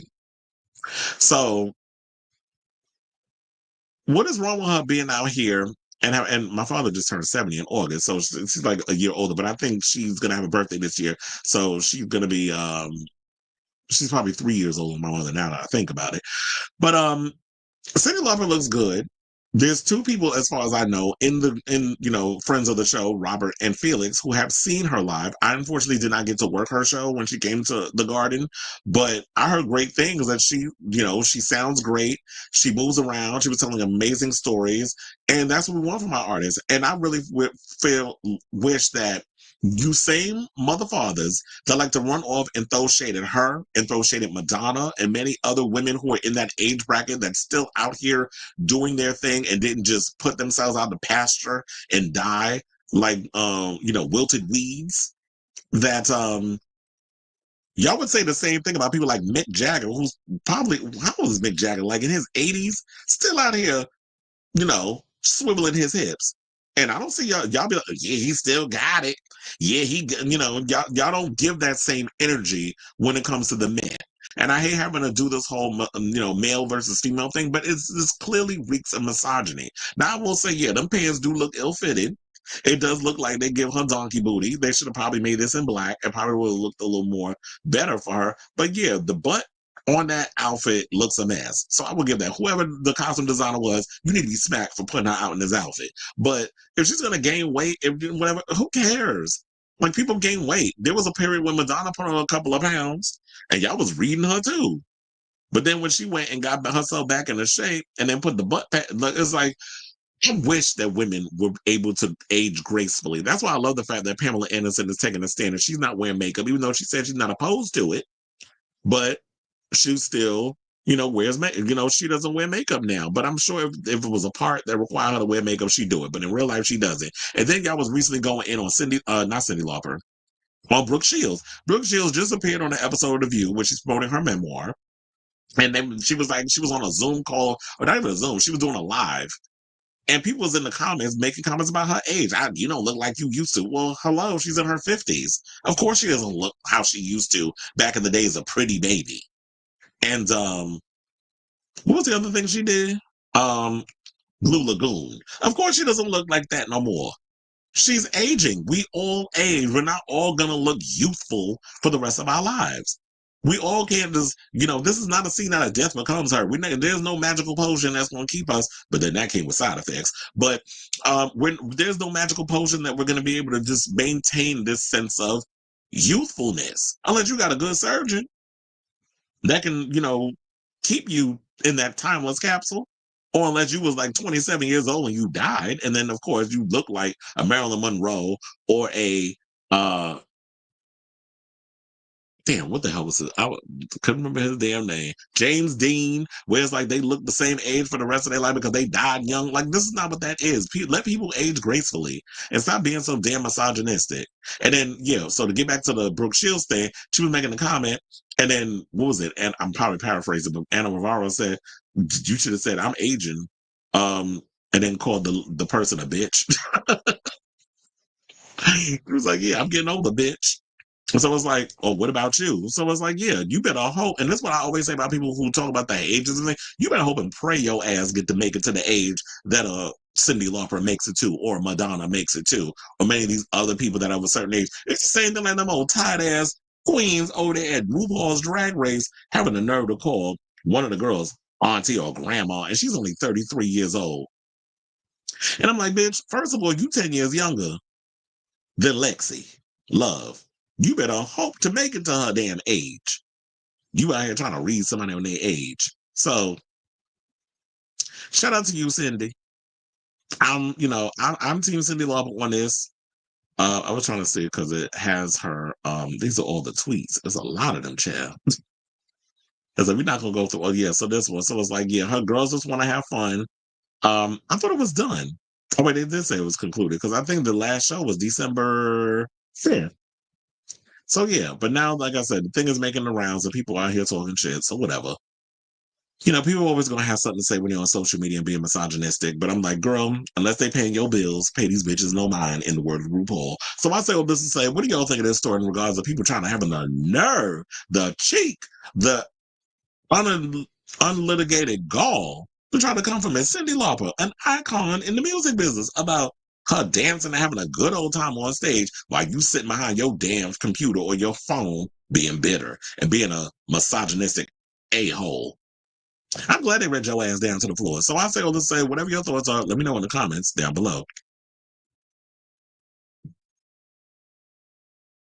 Oh damn, there's a lot of these. I was like, oh, I knew this was gonna get y'all. I knew this was gonna light up the comments. So I was like, I almost called you by your government. Sailor Mermaid says, notice how many of those in the Billionaires Club are either sociopaths or narcissist / energy vampire. Yeah, they are. Whore pit vipers. There was another video of her going viral where she was on stage with Nicki during the PF2 tour. She was on stage. I didn't know that. They said it did not look good for Cyndi, Queens from Queens. Oh, yeah, because it was like, yeah, they're both from Queens. Incontinent Queen. Apparently, Bad Bunny dragged Kendall for being a colonizer and dating people of ethnic backgrounds like a poker. Did he? So damn, where was I? Well, is that how he felt when they were dating? That he probably felt like, and I wouldn't put nothing past Kendall Jenner that she's another one that, oh, Bad Bunny is the hottest artist of the moment. So now I have to, latch on to that. Kind of like, Kim and Kanye, how Kim thought her and Kanye were going to be the Jay-Z and Beyonce of the world. Yeah, y'all more like the Sheen version of Jay and Bey, but y'all didn't catch on, and the hip hop community wasn't putting up with it. So And look at you, 4 damn kids, and your husband ain't even spending time with them. He ain't even coming back to America because they said he don't want to face some damn lawsuits. So that's why he not coming back allegedly. He says Cyndi be giving me. Now I got y'all saying that word. It says Cyndi is moving more than most 71-year-olds, and she looks good with colorful hair. Exactly. And they be like, act your age. What the fuck does an age supposed to act like? Like Cyndi is not your average person. She's an artist. She's a pop star, and they don't think like a regular person. And I just really wish that more people would spend time being their authentic self and living their life and doing what makes them happy instead of trying to shit on others who have the balls to actually live their life and do what they do. Felix said she looked good when I saw her. Yeah, my father just turned 70 in August. My mother just turned 69 on the 9th, which was last week. Why are they trashing her? Whatever happened to girls? Exactly. And she was having fun. People are so 80s, and I can tell you this: not everybody is going to be like Cher or Madonna, where their body has to be tight because sex is part of their image. And there's always an expectation about female artists where they're not allowed to gain weight. They can't get on stage with a gut and perform. Men are allowed to just let themselves go and look sloppy. And there's a lot of artists that I have seen who were hot back in the day, and now they're performing today that are men and look a hot ass mess, and we accept it. But let a woman get up there and do it. They said, let her live her life. Speaking of Cher, I saw the Cher Show musical over the weekend. Oh, I've always wanted to see that. Well, you said Christian Siriano made that outfit? Well, we can't always have a hit on our hands with the designs. But yeah, that outfit is a chop. It says she did, and I told her I saw Christian a couple of weeks ago. Yeah, we were inches away from each. We were right next to each other too. Had the RuPaul's Drag Race premiere. Oh, you said she did wear makeup in the last show. Oh, yeah, I haven't seen it yet. Like I forgot. Why are you so overly critical over Janet shows? Oh, you talking about me? Well, you know she extended her residency. That news came out today. Well, I'm so overly critical over Janet shows because Janet gives y'all the same 1-2 step over and over. It's like she thinks, oh, I'm gonna just change up the costumes, and girl, but you giving us the same choreography. You giving us the same show. You basically taking things you already done and you incorporate in this show, and you charging people all this money. I don't know if she necessarily charging them, but the people behind the residencies is charging a lot of money, and apparently y'all like it because she's extended the residency. So if y'all like, if y'all like sameness, okay, be my guest. If you like it, I love it. I remind kids. Wait, what does that say? MJCH. Unless you share an octogenarian making a new album and taking 30-year-old BBs. Okay. Well, shit. I hope I'm 80 years old still banging out 30-year-olds and don't look 80, but still out here hunching. Yeah, leave Cyndi Lauper alone in our Chris Crocker voice. Michael Jackson is dead. Whitney, Prince, majority of the 80s MTV generations. Exactly. So let's treasure our artists, the ones that's left, while we can. We take a lot of these people for granted. We get so caught up with glamorification of youth that we forgot that famous people, like regular people, age. Father Time don't discriminate. If you're lucky enough to live alone, exactly. Because one of the things I love about my upbringing, especially on both sides of my family, but more or less on my mother's side, a lot of my family lives a long time. Like, I have an uncle right now who's 100 years old. I think he's in a hospital, like he's about to go soon. But I got a lot of family members that have lived well into their 90s and their hundreds. My grandmother just turned 90, my mother's mother. My aunt is, I believe, 92. Her brother is like 100. So and my great grandmother had like 16 children. So a lot of them have been living a long life. So I hope to have that when I get older. And some of y'all could probably wheel me down the street. They talk about her dancing, but I be seeing these new young artists dance and move like, okay. And that's why I be saying a lot of these kids that's like in their 20s and 30s that be moving like, child, you need to, why is your hips not moving? Why are you so stiff? No kind of rhythm. But y'all be talking about But and talking about they ate. Ate what? Not that choreography. Nicki sampled did she? Oh, this said for a song on PF2 and she brought Cyndi out on stage. Someone said her singing sounded like well, Cyndi Lauper does shout when she sings. I mean, that's not what was it, a bard that said that? Or somebody who's not familiar with Cyndi Lauper singing, because a lot of times when she's singing, her register is very much like she's projecting. Like if you listen to Girls Just Want to Have Fun, she's like sing shouting. When you listen to the song from the Goonies, there's a lot of shouting. Even kind of when she does Time After Time, there's parts of that song where she shouts singing. So that was always her thing. But then again, you got to think about it. Like when you singing them songs in your 20s and 30s, and then you get to a point where you're in your 70s and 80s, you're like, damn, I shouldn't have probably wrote this song in this key.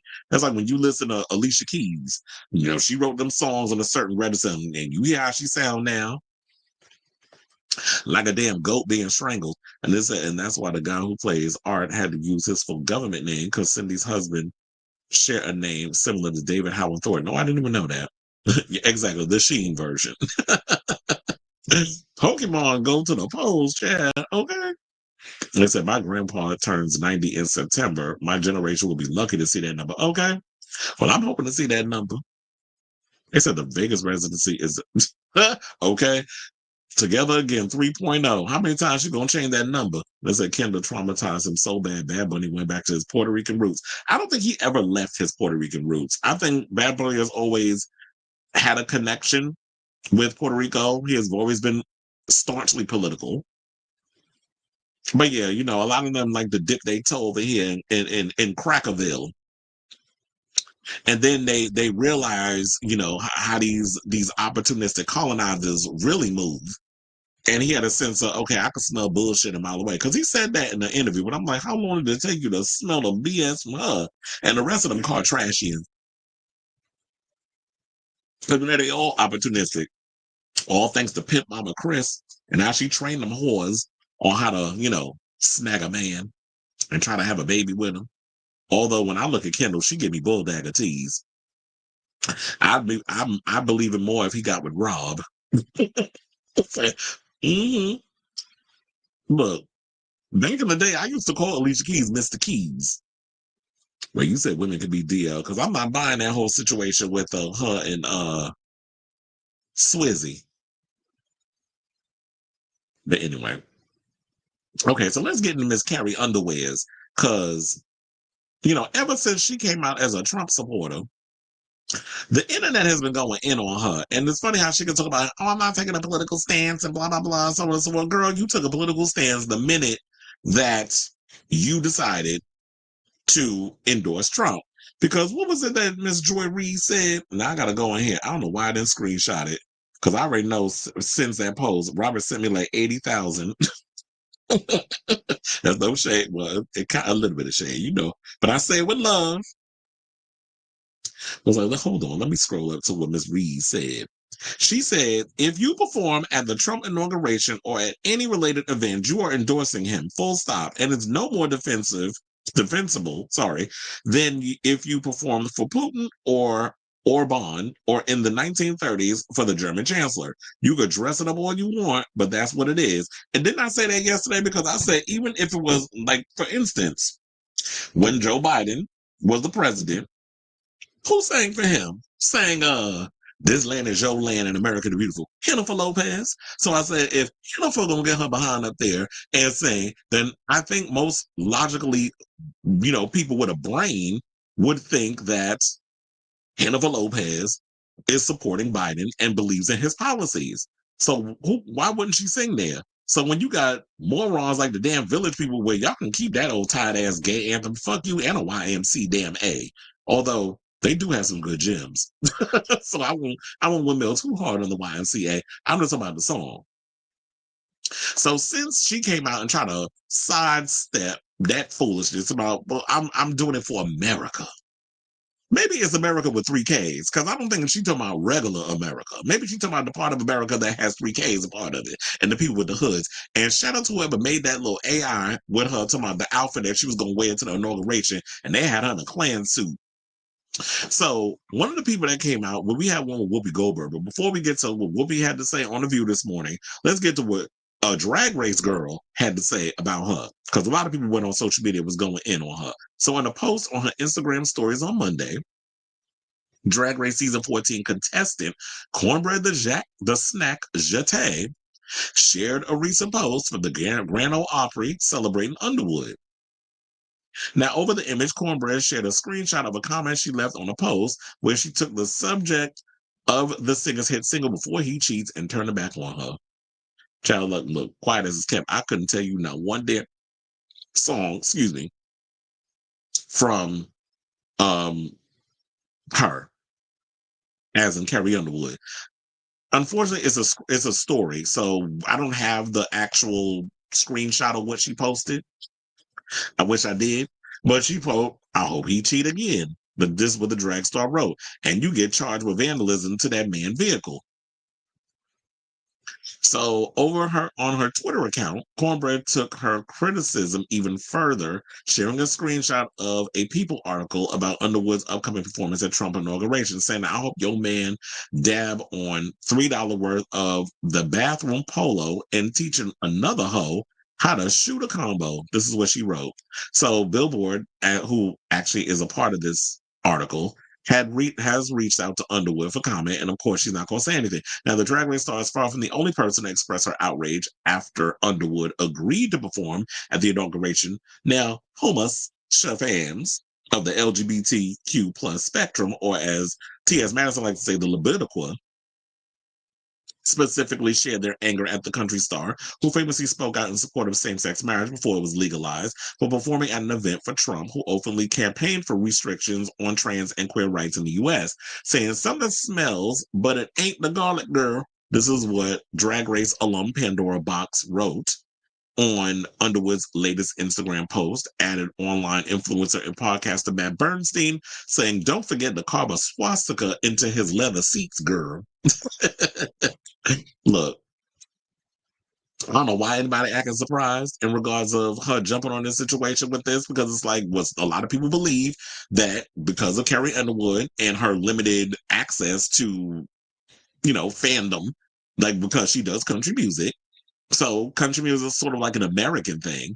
So she has sort of like a specific fan base that she's catering to. And that would be the country music fandom. So I'm not surprised that this is what she would jump on. I didn't know her history of her speaking out against for gay marriage and all this stuff. That's cute or whatever. A lot of people do shit when it's trendy, even though they try to say it's before it became legal. But it was a trendy thing to jump on. It's not like she was like Madonna, who was out here speaking out for AIDS and gay rights and stuff back when it was like not even a trendy thing to talk about, where her career was on the line. So look, at the end of the day, it's good or whatever that people have taken an interest in bland ass Taylor Swift and her performing for one of the most polarizing figures in American political history. But however, it seems like she could care less about what the public thinks, since most of the people who listen to her music more than likely voted for Trump in the damn first place. She kind of her music panels are the Grand Ole Opry bull riding type.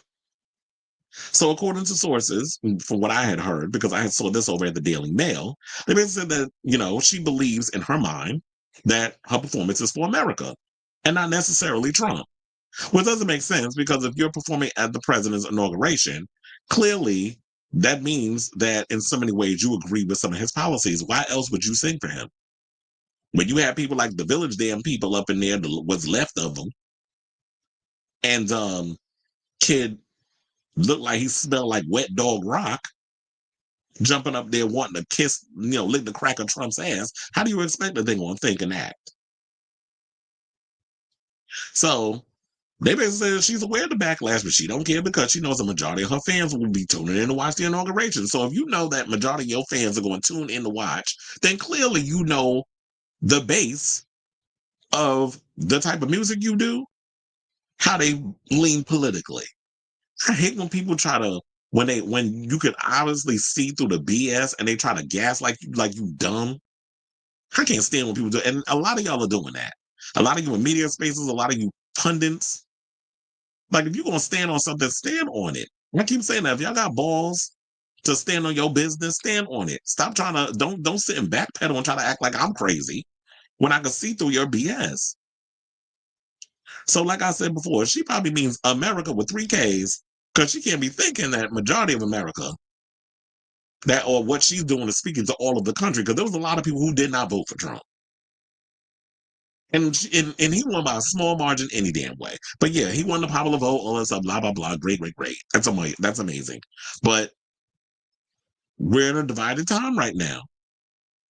So I do feel like and all these other grifters out here, I do feel like her latching on to him gives her a temporary buzz in media trending circles. Because quiet as it's kept, who's really out here checking for Carrie Underwood? I'll wait. And she knows that with this also comes American Idol. American Idol becomes this bland, boring ass thing where it just caters a lot to middle America. I feel like they're the only ones left watching this. A lot of boomers, old ass people, and middle America. They're the only ones watching American Idol. As quiet as it's kept, I don't know anybody from my generation who grew up watching American Idol onto the younger generation now, unless they're using that as a platform to get on TV so they can sell their music. They're not really up in here talking about American Idol. That is just on TV to keep a lot of y'all just distracted from whatever's going on in the world. So we're just on because I guess familiarity. So I don't see that. But then I should also point out this. So Whoopi Goldberg, when we got that side, Whoopi Goldberg is saying that she's endorsing, the Carrie's right to perform at the inauguration. So the View moderator, shout out to Entertainment Weekly for this story, an Oscar-winning actress, well, she's an EGOT, we should point that out, addressed the publicly apolitical country superstar. Well, you can't be a child. You don't even know what apolitical means. It said publicly apolitical. When you decide to perform for Donald Trump, you have taken a political stand. If you decide to perform for Kamala Harris, if she had won in an alternate universe, you've taken a political stand. So let's not do that apolitical shit, because it's sort of like you're not taking a stance on nothing because that's what she said. The minute you decide to come out and sing for a political figure, you have taken a political stand. So yeah, she's performing at the inauguration, as we already pointed out, which will include a rendition of America the Beautiful in front of the Capitol on January 20th. And she basically is supporting the singer's right to choose where she performs. Now, Goldberg began Tuesday's episode of the talk show with a hot topics discussion about Underwood, noting that while many former fans are upset over the Before He Cheats artist participation in the event, lots of her fans are supportive. She said, quote, "People do what they do for whatever reason," pointing back to the Joe Scarborough and Mika Brzezinski meeting with Trump after he won the November presidential election as an example of public figures maneuvering politics in a way that feels appropriate for them. She said, "I stand behind her. If I believe I have the right to make up my mind to go perform someplace, I believe she has the same right. I have to support.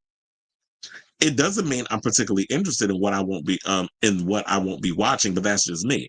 Well, I don't know if I agree with I have to support. If you want to do whatever you want to do, I always say, if you like it, I love it. If you want to go over there and support that person, that's great.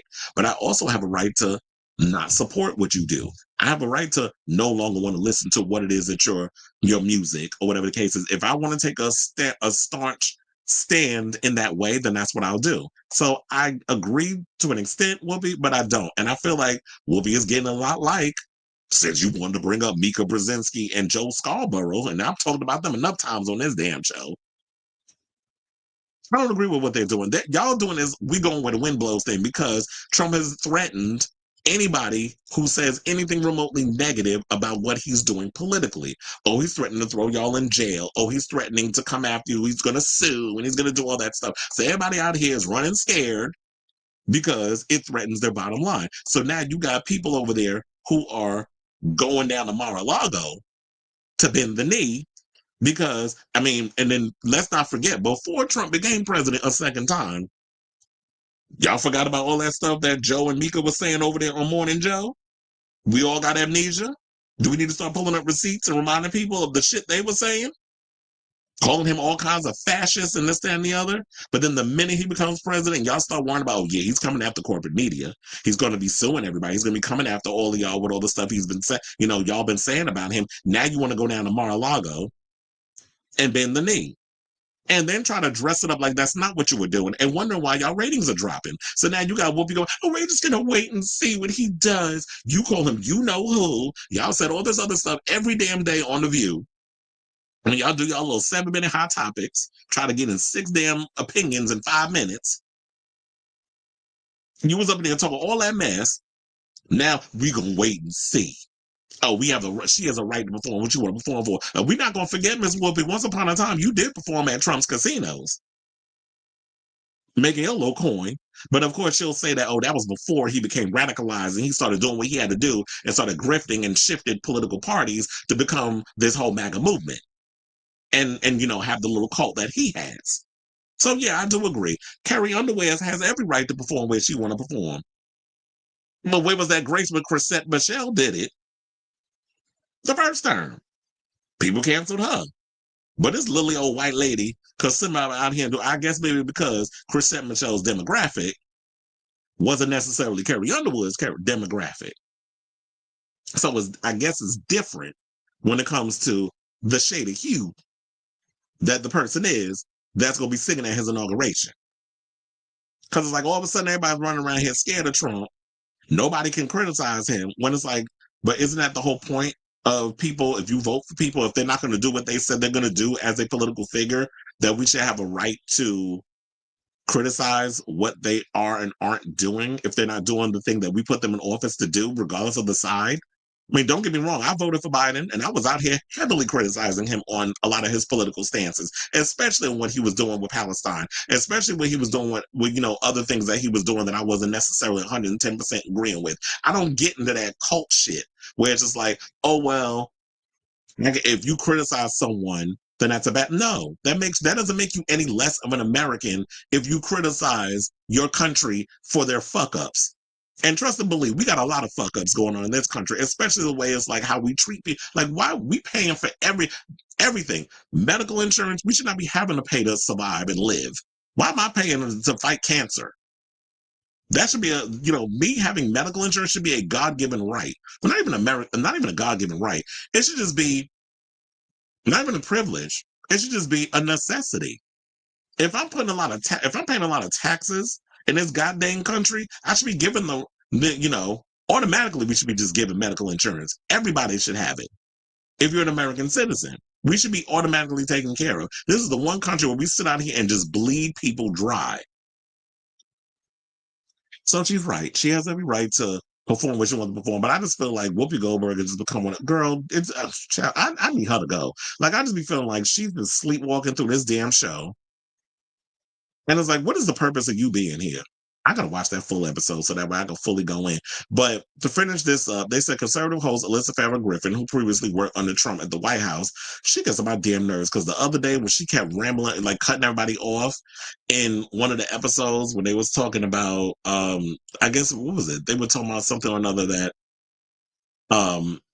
the bullying of social media, how people are getting called all sorts of names, and they were talking about like comedians, and I'm like, girl, you're not even a comedian. You can't really speak on like people who go, oh, I have the right on social media to call people derogatory names because that's under free speech. There's a difference between free speech and stuff that teeters on hate speech. But if you're going out of your way to call someone a derogatory name because they don't agree with something that you are full stop hard, a hardcore, believer of, and I'm trying to come like show you a different way of like, that's not necessarily true. And this is why. From having a respectable debate with you, for you to take a personal jab and call me like whatever name, derogatory name that you can come up with to call me based off of, whatever, then that's not free speech. That's teetering on hate speech. And then you trying to cloak it behind comedy when you're not even a comedian.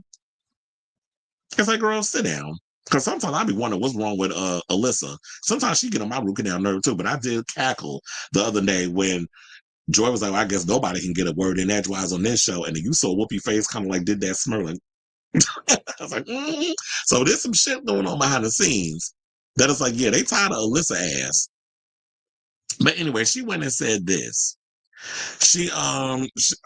What is, oh, they said she's had enough of society's willingness to cancel people's livelihood because we don't like their politics, and pointed back to her issues with the widespread condemnation of the Dixie Chicks after the band publicly spoke out against the policies of George W. Bush in 2003. Well, girl, when you even old enough to even understand what was going on with George W. Bush back in 2003, she's somebody who is like in her, I believe, early to mid 30s. I think she's about 34, 35. It's like if you're not really mentally aware of understanding like what the world was like during while we were under the Bush administration, fuck up. But this is also the same donkey that thought that she could make a difference working under the guise of Donald Trump.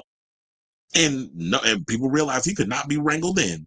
So she goes and says, if you have a problem, you register your complaint by not downloading her songs and not going to her shows. But I also think from a business standpoint, it's not a bad decision for Carrie Underwood. So let's call it what it is, that you jumped on this because it's a business decision. You know, at the end of the day, it's going to give you your bottom line. And if you want to be short-sighted in that way and you think that this is going to help your business out, because quiet as it's kept, like I said earlier, nobody's really out here checking for Carrie Underwood. Her career ain't popping like it was, but her jumping on this whole Trump situation and her also, you know, with being a part of American Idol now that Katy Perry done stepped down because she want to relaunch her career. Nobody asked her to relaunch.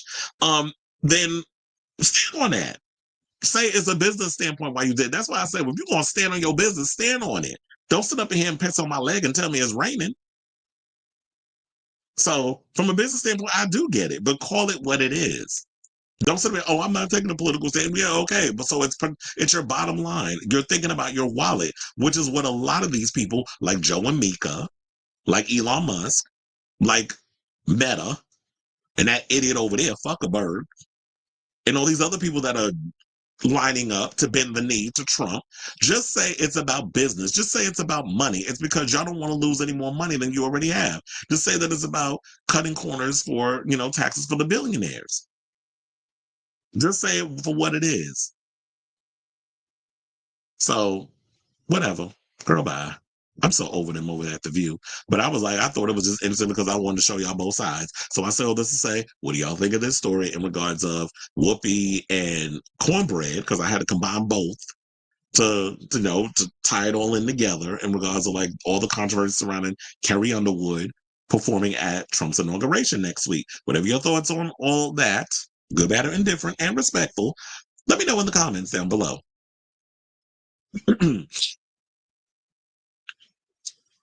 Okay. Um,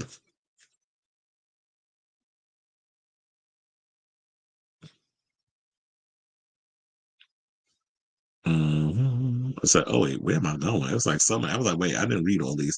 Um,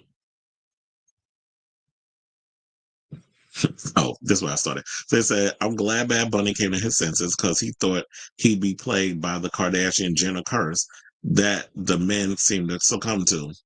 Wait, he's smart in that way. He was not going to have them do that to him. Like I said, I'm friends with Republicans. We disagree with some things, but we have mad love for each other. Yeah, I have Republican friends too, and we have conversations about things, and I'm all for differences of opinion. But when you get into that MAGA cult bullshit, where you don't want to tune in and learn nothing, and you want to take things personal, and you want to get personal with your mouth, it's like, okay, I'm not even going to engage. Because if you're going to sit up here and act like a know-it-all and you're not going to be willing to listen and learn, then it's like I'm not talking to a brick wall, so I'm not interested. But there's a difference between Republicans and people with differences of political beliefs and maggots. And if you in the cult, I ain't got time. I love Carrie. I wish she would never put out that statement and just. Well, even though if she would have just performed, y'all would have just got mad regardless. A huge line from conservative and MAGA who said the YMCA song is literally about cruising and hooking up with other men at the Catholic front for a bathhouse. What they trying to sit up here and try to talk about is not a gay anthem. It's like, okay, liar. Yes, the hell it is. Who's a hoe? Them bitches over at The View probably is who I was talking about. I forgot. You know, I say a whole bunch of shit. And when I'm in the heat of the moment, I'll be forgetting who I'm talking about. And so I may have to watch it back. But more than likely, I was probably talking about them broads over at The View. As for me, I'll hang out with conservatives, be cordial and friendly with them as them. Obama energy. I honestly don't think Carrie would have done this for media exposure, publicity, or to get her name in the tabloids. I generally think she wanted this once in a lifetime opportunity. I mean, this isn't a once in a lifetime opportunity because he's been president twice. Well, he's about to be president for a second time. But I feel like it's I do feel like that it's, at the end of the day, fame is one hell of a drug. And I do feel like, regardless of like when it comes down to money and all the other situations, I do feel that there's a little bit of publicity that's added into that. And a lot of people are seeing where the country is shifting, and they're just people who are just blindly jumping on board but to me, this is a temporary situation. Yeah, we'll probably be affected down the road long after he is no longer being president. But in the meantime, it just feels like everybody just, jumping on the thing, even though it's going to be a temporary situation. Thoughts on Michelle not going to Trump's inauguration? If she don't want to go, she don't have to. She don't agree with. All the presidents are required to go to his inauguration? I thought it was just, the person that has to go to the inauguration is the previous president. So Kamala and Biden have to be there. I didn't know, or maybe because I haven't been really paying attention, but I don't think like all the presidents had to go. So if she don't want to be there, she don't have to. Trump's insufferable. But my thing is this: is like I'm all for someone who's willing to be civil and understanding. But why is it that the Democrats and everybody on the other side have to be civil towards him, but he doesn't have to reciprocate the same energy? Everybody has to walk on eggshells and kiss his ass because they scared of how he's going to react. I'm like, well, it gives me very much like a lot of these politicians and a lot of these billionaire types. Y'all was some nerds as kids, and y'all got picked on and bullied, and now that you're in a position of power that you feel like you don't have to go back to that anymore, and Donald Trump is a trigger that a lot of y'all haven't dealt with, a lot of y'all childhood traumas, and so just a little bit of the threats and the bullying that he does online, it gets y'all like spooked and nervous immediately. I'm like, if I was a bill, I'm like, I ain't scared of this motherfucker. Like, if you want to fight, sir, let's go out in the street and let's handle this. So I'm not gonna let some other billionaire try to control me and tell me what I can and cannot say and how I can operate because I'm not agreeing with his policies. So that's what it gives me with a lot of these billionaire types. And she is a damn hypocrite. It's so annoying with her. Cause sometimes I'll be like, a lot of times when she be up there talking, I'll be feeling like she's so spaced out. She probably thinking, girly man, this weed is so good. Like I think she be thinking, like her head just be spinning the whole time because she be on whatever edible she done had before she got up on that damn panel.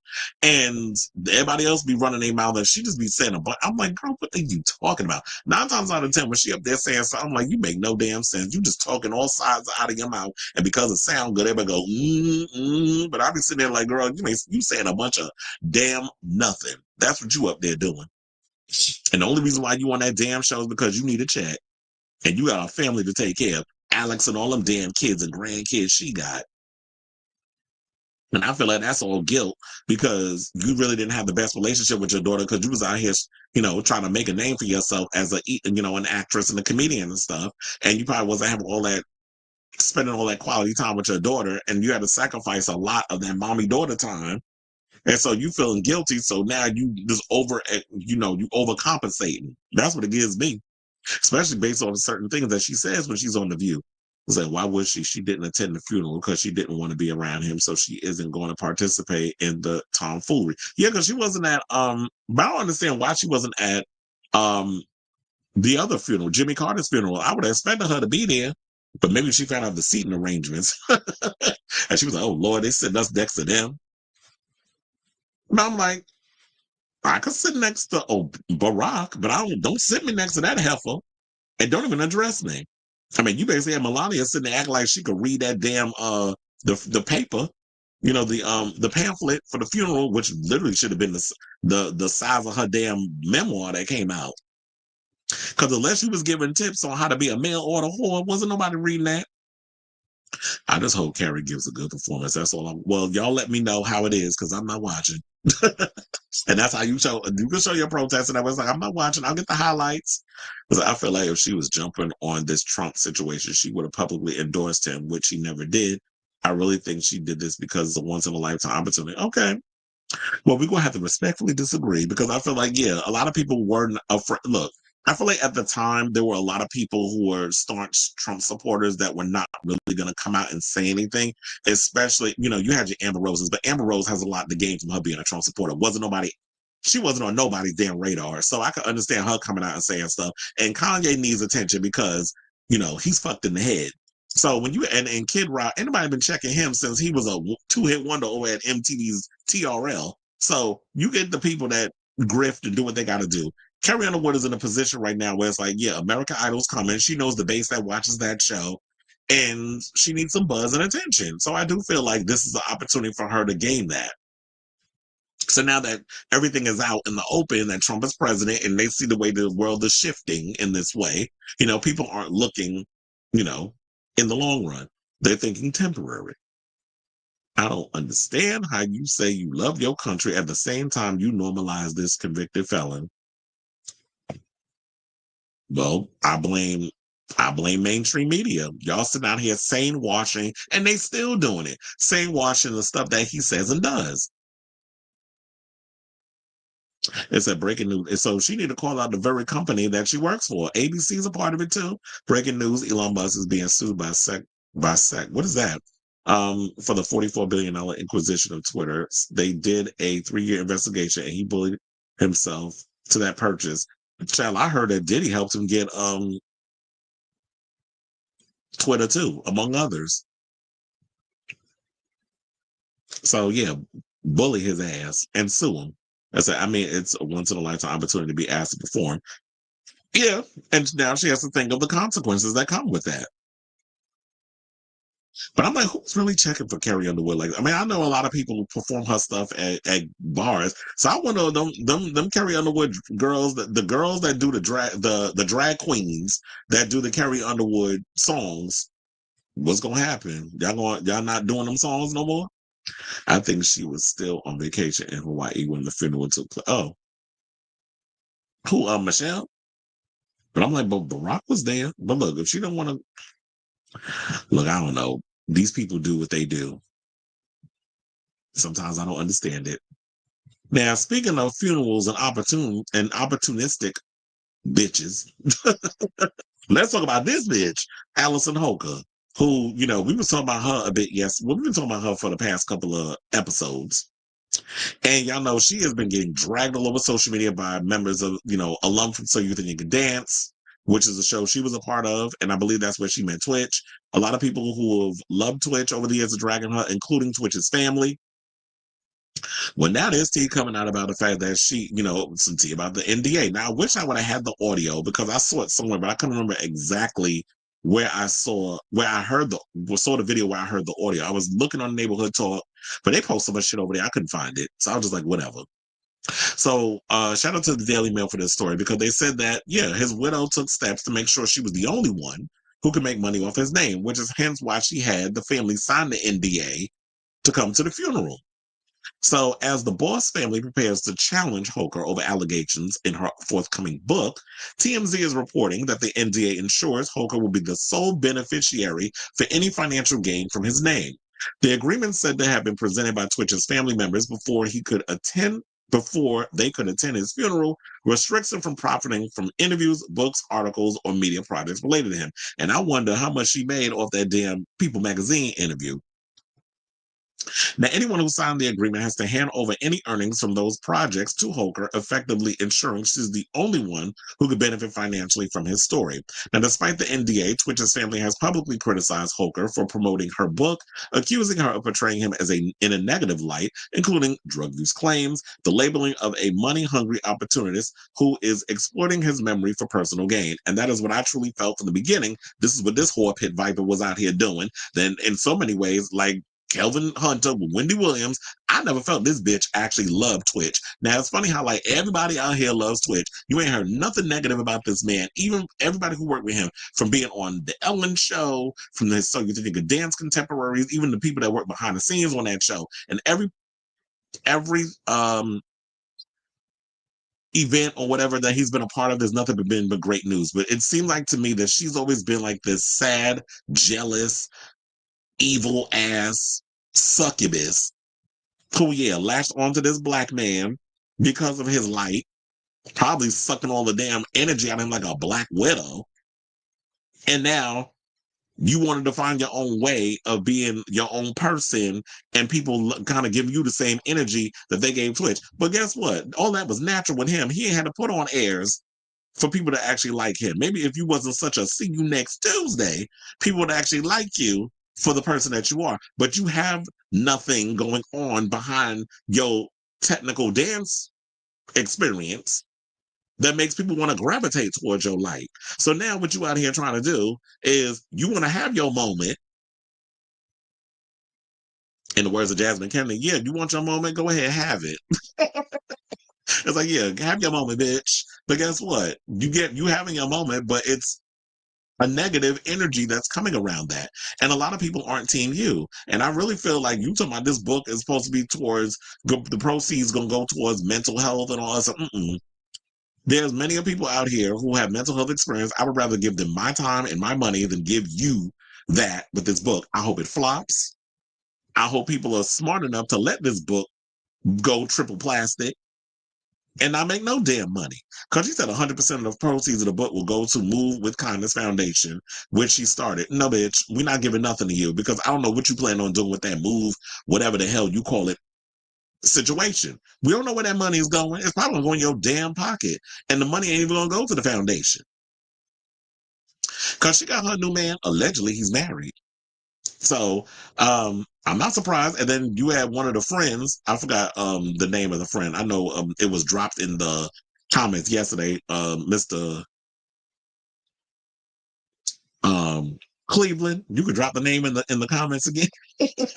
About who the friend that was out here that she was alleged, Twitch's friend that she was holding hands with, that allegedly the paparazzi was looking for another celebrity to come out. It just so happened she came out of the same hotel with Twitch's friend because allegedly she was hunching his friend, and it looked like this bitch don't know how to close her legs to anybody, let alone a married man. So that's what she been out here doing. I don't like her. So I am team Twitch. I am team boss. I'm here for the family. I don't like the fact that this hoe had the nerve, the unlitigated gall to have the whole family sign an NDA to attend the funeral while you had your little saltine family members on one side of the church and then you had Twitch family on the other side, and I heard a fight almost broke out because of some alleged something. I be damned. I know if somebody ever did that to me and I was in a relationship and you had my mother sign it, and then she was first of all, she about to forego all her Christianity and mollywop your ass in front of this whole damn church. She gonna say, God, you just gonna have to forgive me. I will pay my penance later on, but I'm about to beat this bitch ass, and I already know my sister gonna help her. So for you to sit up in here and play off this whole situation when you got the nerve to have this family show up and tell them they got to sign an NDA, but this heifer is going to run around and be the one to profit off of her husband and then reveal personal secrets from his journal that he was molested as a kid by a family friend. That's not our business. Why didn't she why didn't she send the book to the family members and let them know that this is what she was writing? Emmanuel Acho, I believe is the name. Thank you. Because I see it in the comments that it was like, yeah, Emmanuel Acho. The man, according to Ron, damn, I can't read today, said the man she's with now is married and the wife found out on the internet. Well, when the wife gonna go down there and beat her ass like Bernadette, Bernadine. Shout out to Angela Bassett when she slapped the hell out of that. She went down to the office. She was like, mind your business, bitch. The smack. That's what somebody need to do to this hoe. And then have the nerve to have her 16-year-old daughter jump on the line and defend her in that long-winded ass Instagram video.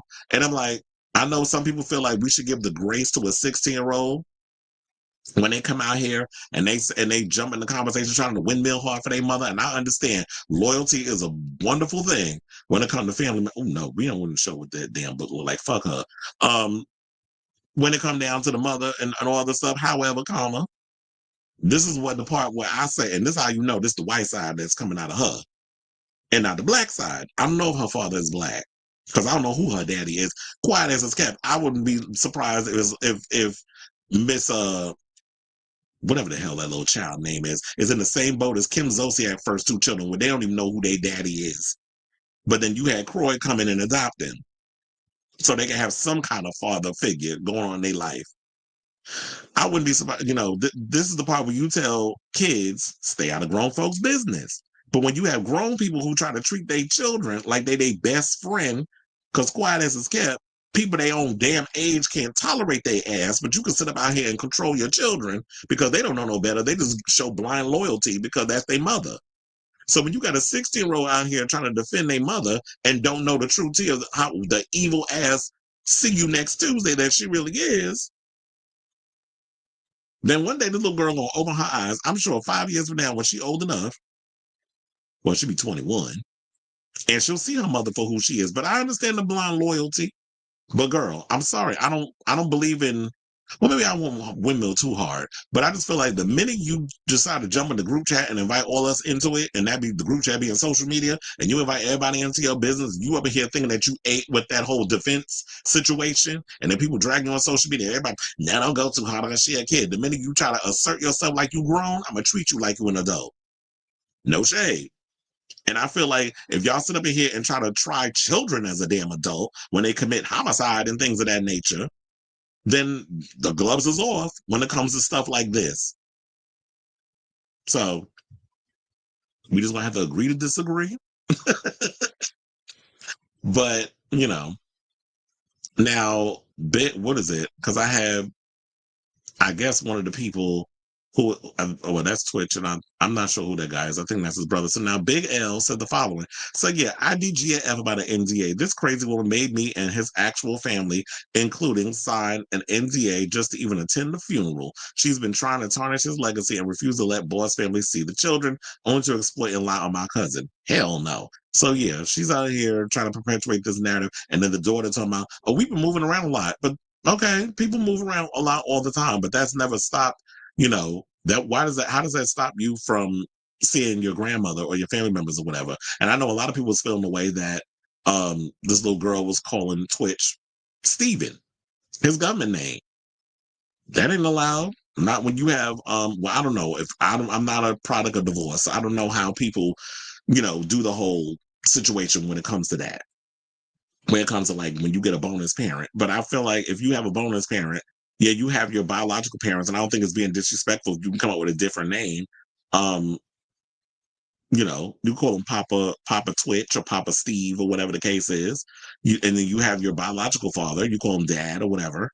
But I don't agree with calling people by their full name. Because if I did that growing up, my lips would be beating my ass to the hospital. So then Big L also said, I'm so tired of keeping my effing mouth shut, bro. You did your family so MF dirty. And then there's Twitch with his mother. And Connie went and said, our family is absolutely appalled by the misleading and hurtful claims made about my son, Stephen Boss. The recent publications spreading untruth about Stephen have crossed every line of decency. As his mother, I will not let these accusations go unanswered. We will not stand by while his name and legacy are tarnished. He didn't deserve this, and the kids don't deserve this. Over the last 2 years, I have remained quiet and away from the public eye to protect my family. My primary focus has been on healing and attempting to remain connected to my grandchildren. But when I read these dreadful claims about my baby, my beloved Stephen, I realized I could not stay silent any longer. Our family will ensure his name and memory are protected, and we are committed to defending his honor.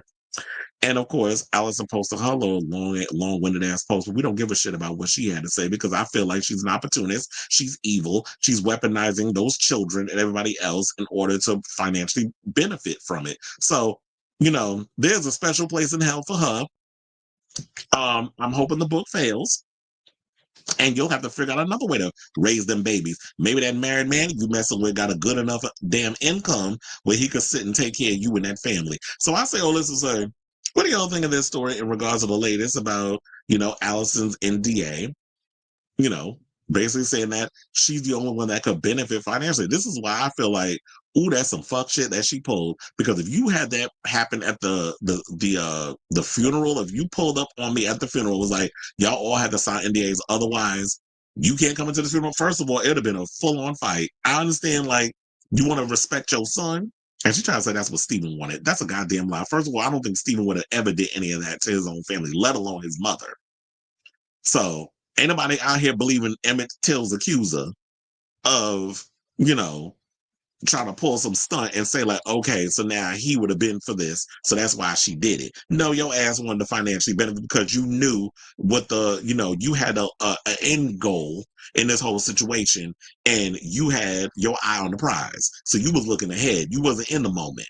But them being in emotional disarray, they were just going to sign it just so they can have the moment. But this is why I'd be like, oh, hell no, bitch. First of all, I'm going to get my lawyer on this and have them go through this with a fine-tooth comb, and then we'll talk about signing. But what you're not going to do is sit up in here and hold my damn child hostage, because I will go to jail tonight. Trust and believe, because what you're not going to do is sit up in here and try to control stuff like you the man, you the queen of the manor.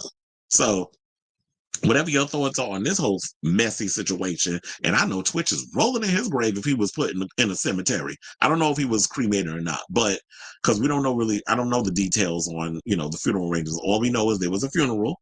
I don't know if he was buried, but if he was, he is doing jetés or whatever kind of that is a dance move. He's probably breakdancing in that damn grave. So, or on his grave. So let me know what you guys think of this story in the comments down below. Isn't that what the jeté? Isn't that what ballerinas do? But anyway, okay. Who said that was his preference? He probably saw the signs or probably paid it no mind. Well, it looked like she paid him no mind either, because I just don't understand how she writing this whole book and was so oblivious to all the things that she claimed she didn't know about him. I'm like, you was married to that man for a long time. You trying to sit there and tell me you didn't know nothing about your husband? It just goes to show you didn't give a damn about what he was doing. As long as he was out there pleasing you and them kids and bringing home the bacon and take care of you. And he was working hard, because I couldn't name not one thing Allison was doing while they was married. Everybody was out here talking about tWitch. And Allison, I guess, was off doing whatever. I mean, we know she was judging on So You Think You Could Dance last season, but wasn't nobody watching that show? Not with her on it. The man she's with now is, oh yeah, I saw that article already. Manuel Acho, we saw that.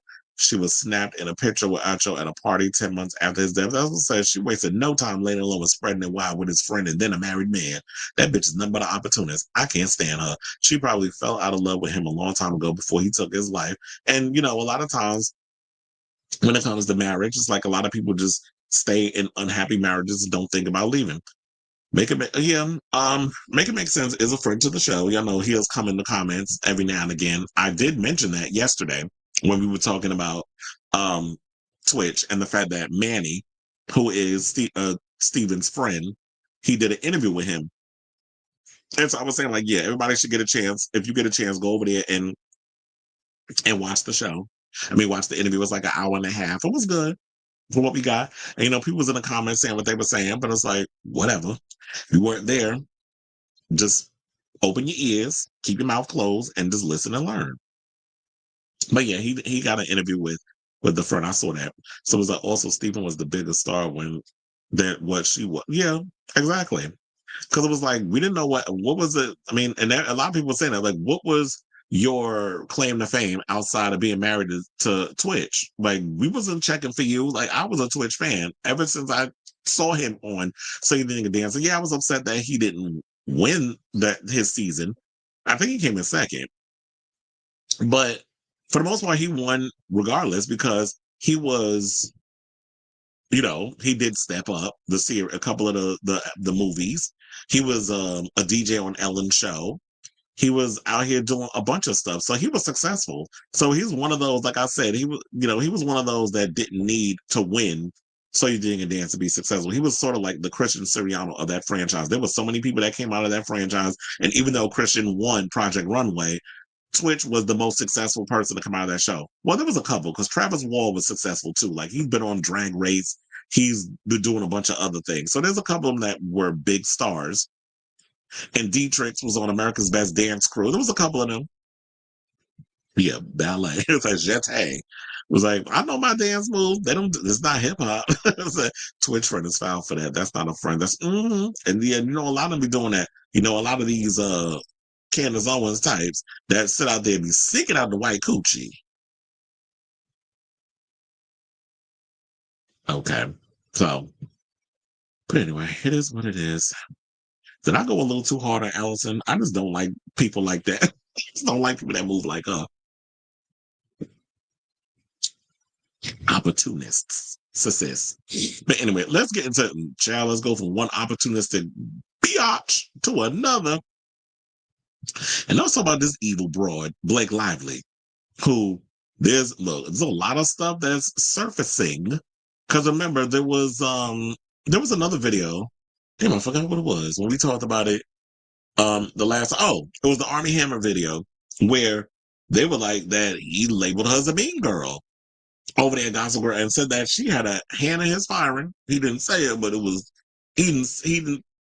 implied. He didn't necessarily say it. They filled in the blanks. Him and Chelsea Handler not him, but him as in Andy Cohen and Chelsea Handler when he did the episode of Watch My Hammers Live. So now Blake Lively is being dragged over an old video, and I wouldn't show y'all the video, but it doesn't even show her actually saying it. It's like the aftermath, but she was like, "Oh, it's a joke," and blah blah blah blah blah. When she was talking about Leighton Meester being born in jail, which I totally forgot about that story.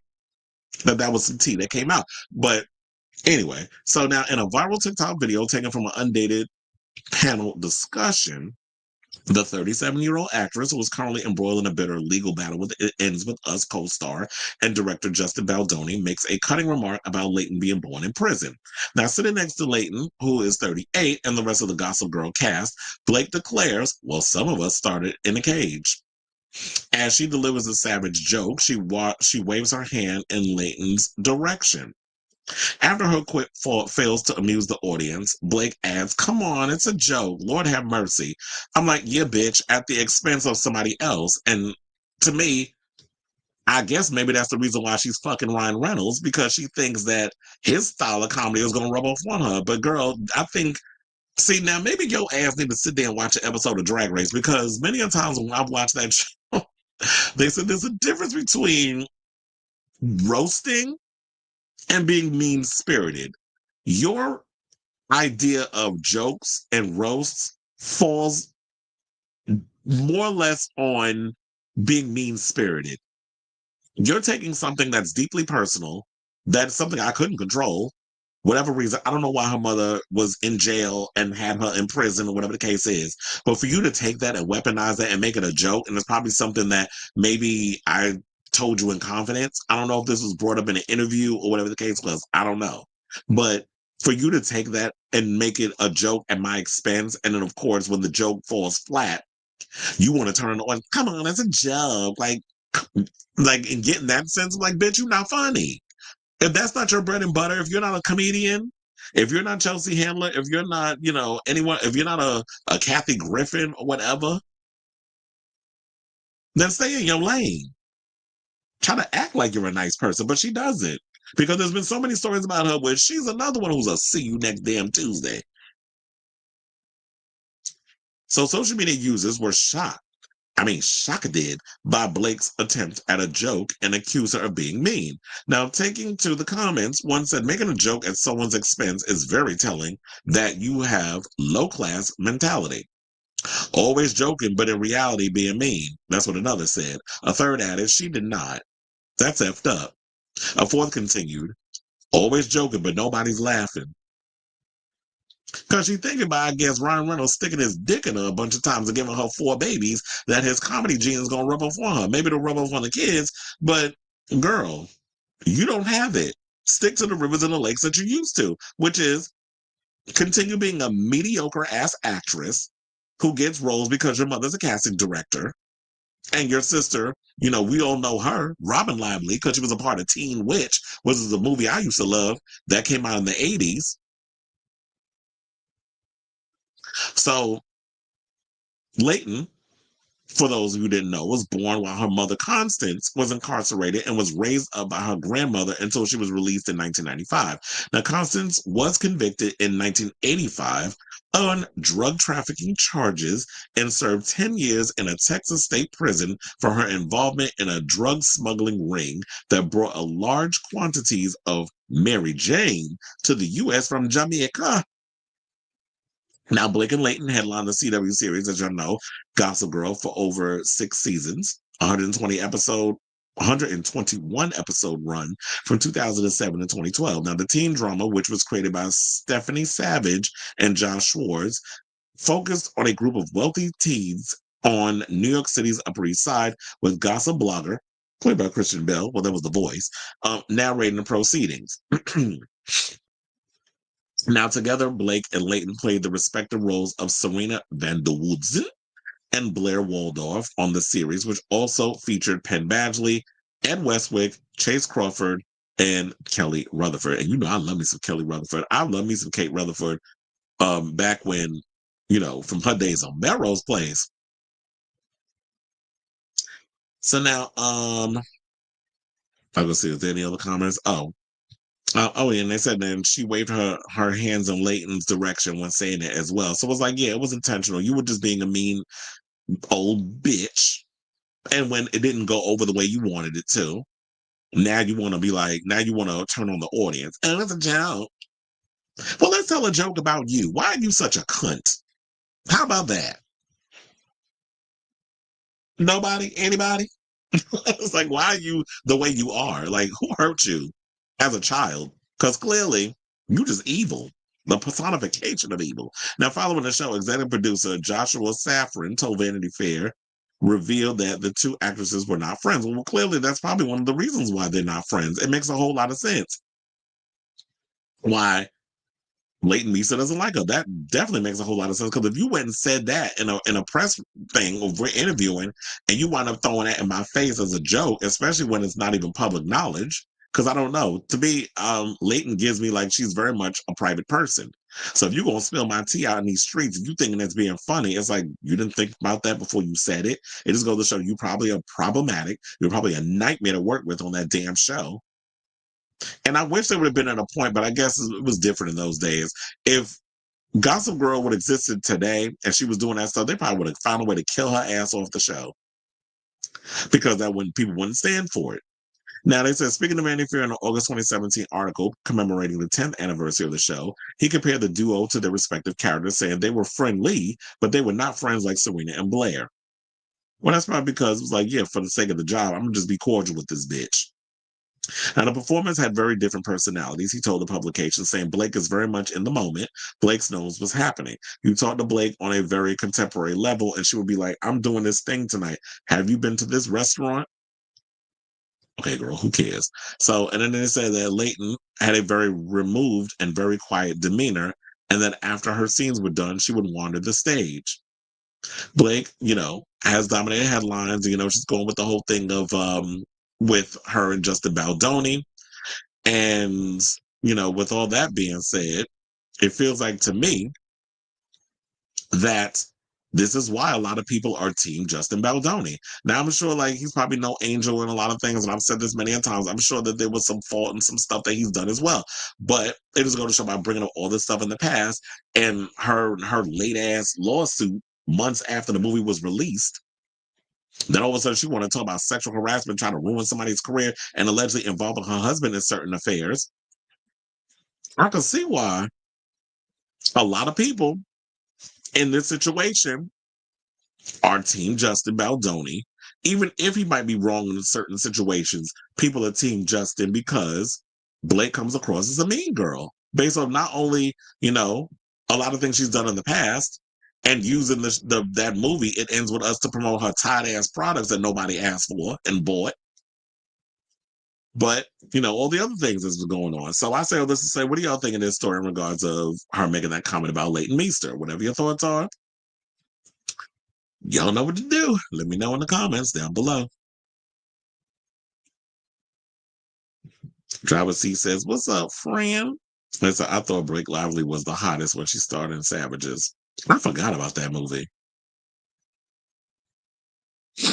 A hot ass mess. How you doing? It's been a minute. Okay, so now we have how many more topics?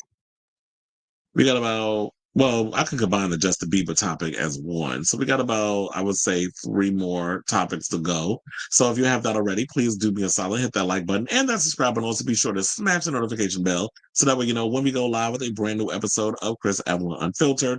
I will also be putting in timestamps throughout the show, so that way, because we already do the banter in between, and I'm always answering everybody's questions and stuff before we get to each topic.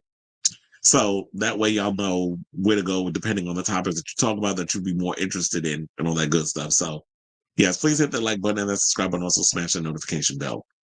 So without further ado, let's get into this Justin Bieber story. So word on the curb is apparently he's no longer following Usher, who was his longtime friend and mentor, because Usher took him under his wing and pretty much helped him become the superstar he is today.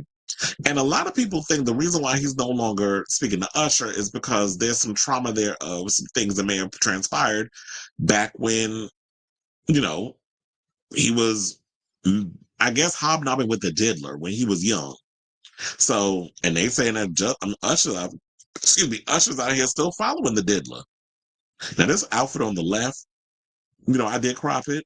But if y'all see the long version of this outfit, he looked a mess. He had on these black shoes with white socks, this horrible looking shirt, and then these shorts that sag. And I'm like, who dressed you? Did you dress in the dark?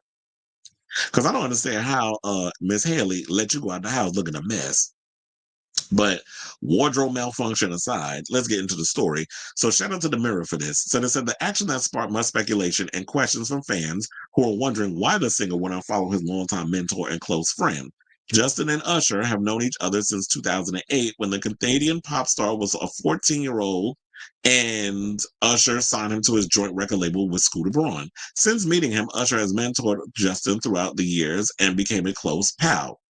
The Love in the Club crooner attended Justin's wedding to Haley Baldwin, now Bieber, in 2019, and in a 2024 interview with E! News, expressed that he was very, very happy for the couple as they welcomed their son, Jack Blues.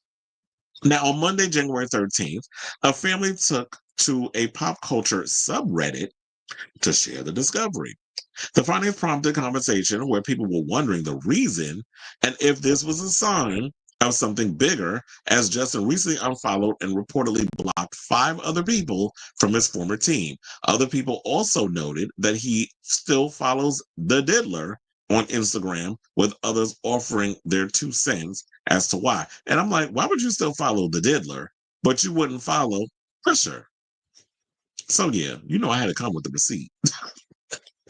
So one fan said, damn, I had a feeling something big is cooking up. Maybe an incoming lawsuit, another said, in response to a comment about the 5 other people he unfollowed, saying, quote, I wonder if him becoming a father has made him reevaluate his childhood and how the adults in his life were exploiting him as a young child. Will that also include his parents? Because,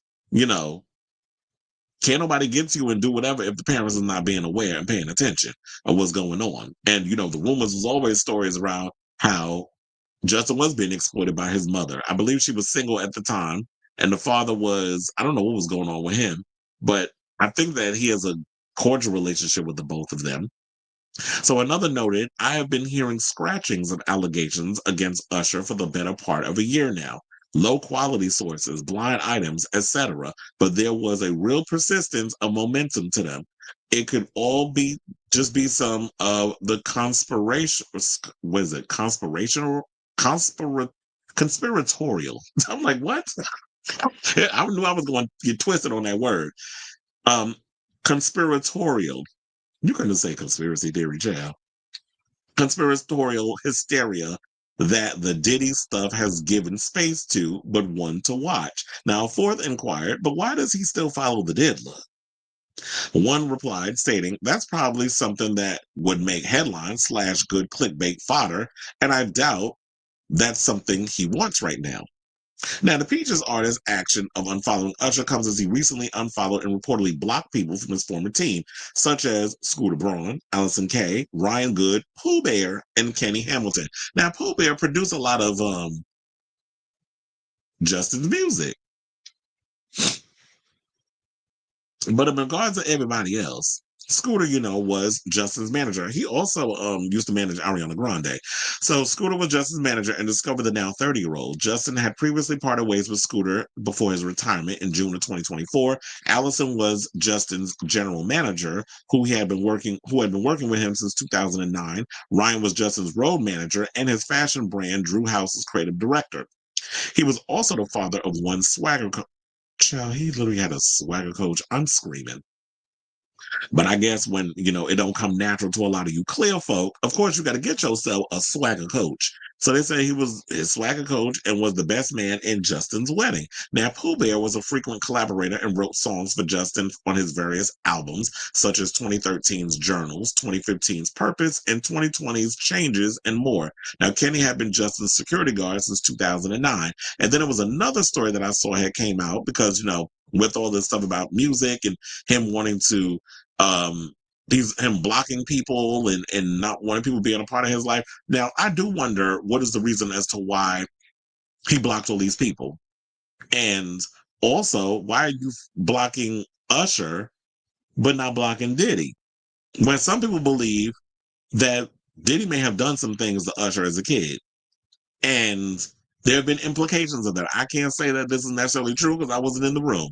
But they feel like Diddy was probably doing some things and exposing him to some things and got him caught up in some drugs and drinking and stuff. And him being around a lot of predators, him being a naive young kid growing up and trying to, and being around these grown people who are impressionable because he didn't have the figures in his life who, cared about him. They probably acted like they did because, you get it, how these groomers are. So maybe he blocked Usher because Usher put him in the line of fire, kind of threw him into the lion's den and let those lions go in on him. You know how they could smell fear and smell blood like a shark in water, and how Diddy would be given a scar from the Lion King tease.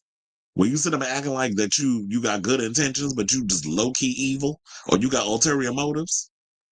So yeah, he's kind of cleaning house at this point. But then there's a rumor that I saw because I was gonna bring this story up yesterday, but I was like, I'm glad in a way that my instinct told me cut the topic because my instinct told me to cut the topic because I was like, I don't know for some reason, but then this story came out today, so I was like, I can combine both. So there is a story that's going around that Justin is considering, making a musical comeback. And my question to y'all is, would y'all be here for Justin Bieber kind of going out on tour and releasing music and that sort of thing? Because here's the thing with him. He's somebody that I wouldn't 110% bank on. Because one minute he's like, oh, I'm ready to go out on tour and I'm ready to perform and I want to release music, this, that, and the third, like he did with the last album. And then I don't even know how many performances he did on the tour before he wound up quitting because I guess he was going through the Ramsey Hunt stuff and then he wasn't feeling well and things. So it might be grueling for him to get back out on the road. Maybe he needs to do a residency. So yeah, according to the Daily Mail, they said the Canadian pop star needs the money and wants to work. This is why he's wanting to get back into the game of making music or making money. So this is what a source told Puck News's Matthew Baloney in his What I'm Hearing newsletter on Friday in a column making entertainment predictions for the new year. Now, the Love Yourself singer, who in August welcomed his first child, Jack Blues, with wife Hailey Bieber, still owes the touring company AEG a ton of his canceled tour in March of 2023. The Peaches artist also has a hot of, I think they meant a lot of other pop star expenses weighing on his bottom line. The Grammy-winning singer's return to the limelight will come with a new lineup of supporting staff as he parted ways with Scooter Braun within the last 2 years. Now, Braun last summer announced his retirement from music management after past having represented stars such as Bieber, Ariana Grande, and Demi Lovato. Now, according to the newsletter, Bieber is now being represented by lawyer Michael Rhodes, who has past represented celebrities such as Madonna and members of the Kardashian family. Now, Bieber's financial issues come 2 years after he sold the rights to his catalog for $200 million in 2023 in a deal the Los Angeles Times reported Rhodes was integral in. Now, Bieber's rumored return to the musical world comes more than 4 months after musical artist MKG 28 told the New York Times that he had written and recorded tracks with Bieber. So Justin, I guess, is interested in getting back into music. We'll see if he'll be able to have the stamina to get out there and perform. That's to be determined. But if y'all want to sit and take that gamble and put your money into somebody who there's no guarantee is actually going to fulfill his contractual obligations, then y'all do you. Just don't get mad when he cancels halfway through the tour. Or maybe even do like 10 dates and all of a sudden I can't do it. So maybe you need to do a residency. I still don't understand the reason as to why he was selling his catalog for $200 million, where you could just pass that down to your child and you be able to financially benefit for the rest of your life with selling that. Because the word on the curb is Haley out here spending your damn money like the Kardashians allegedly was wasting water out in Calabasas.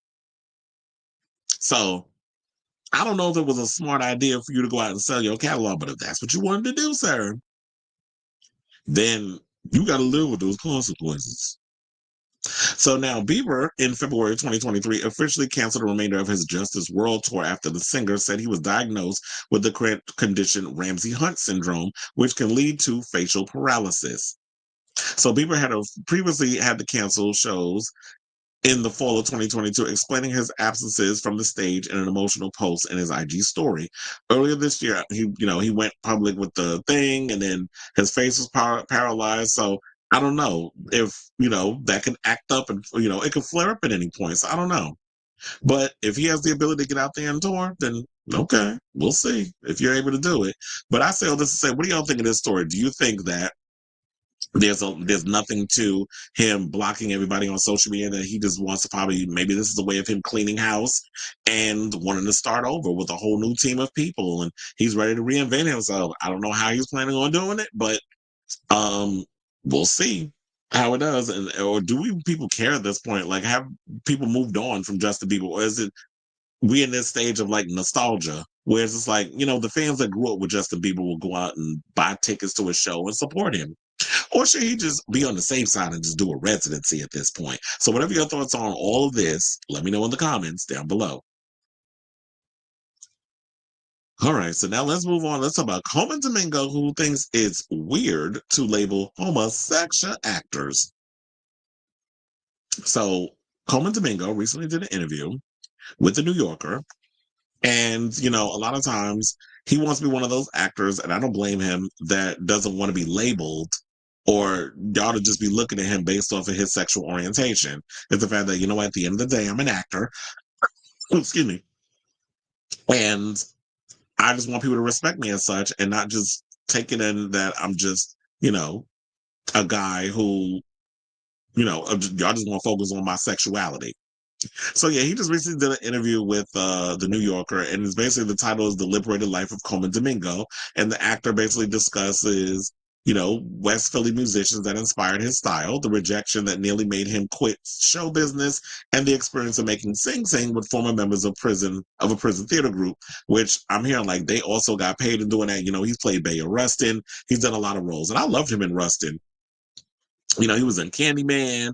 He was on Euphoria, which I believe he's coming back for season 3. He was also, I remember him from the Fear of the Walking Dead, even though I didn't like that damn franchise, but I do remember him from that. So his career, and also, and then I liked him on Euphoria as well. But here's what he said. And he's in his 50s. I was like, black don't crack, even though he is an Afro-Latino, but still. So I didn't even start to understand my sexuality until I got to college. Like, oh, this is different. I have a crush on this person. I came out when I was 21 years old. My family loved me, and I knew that. So it wasn't this arduous journey. I had already moved to San Francisco, and I came out to my mother on the phone, and she was beyond loving. If I've had any struggle in my life, it was never because of family. I've always been loved and supported, so that's how I navigate this industry. There was never a coming out story. There was always just, I won't let the industry or the universe dictate what I can and cannot do. When people put gay in front of actor, it's weird to me. Do they put straight actor in front of Daniel Craig? It's almost putting up a marker to limit me.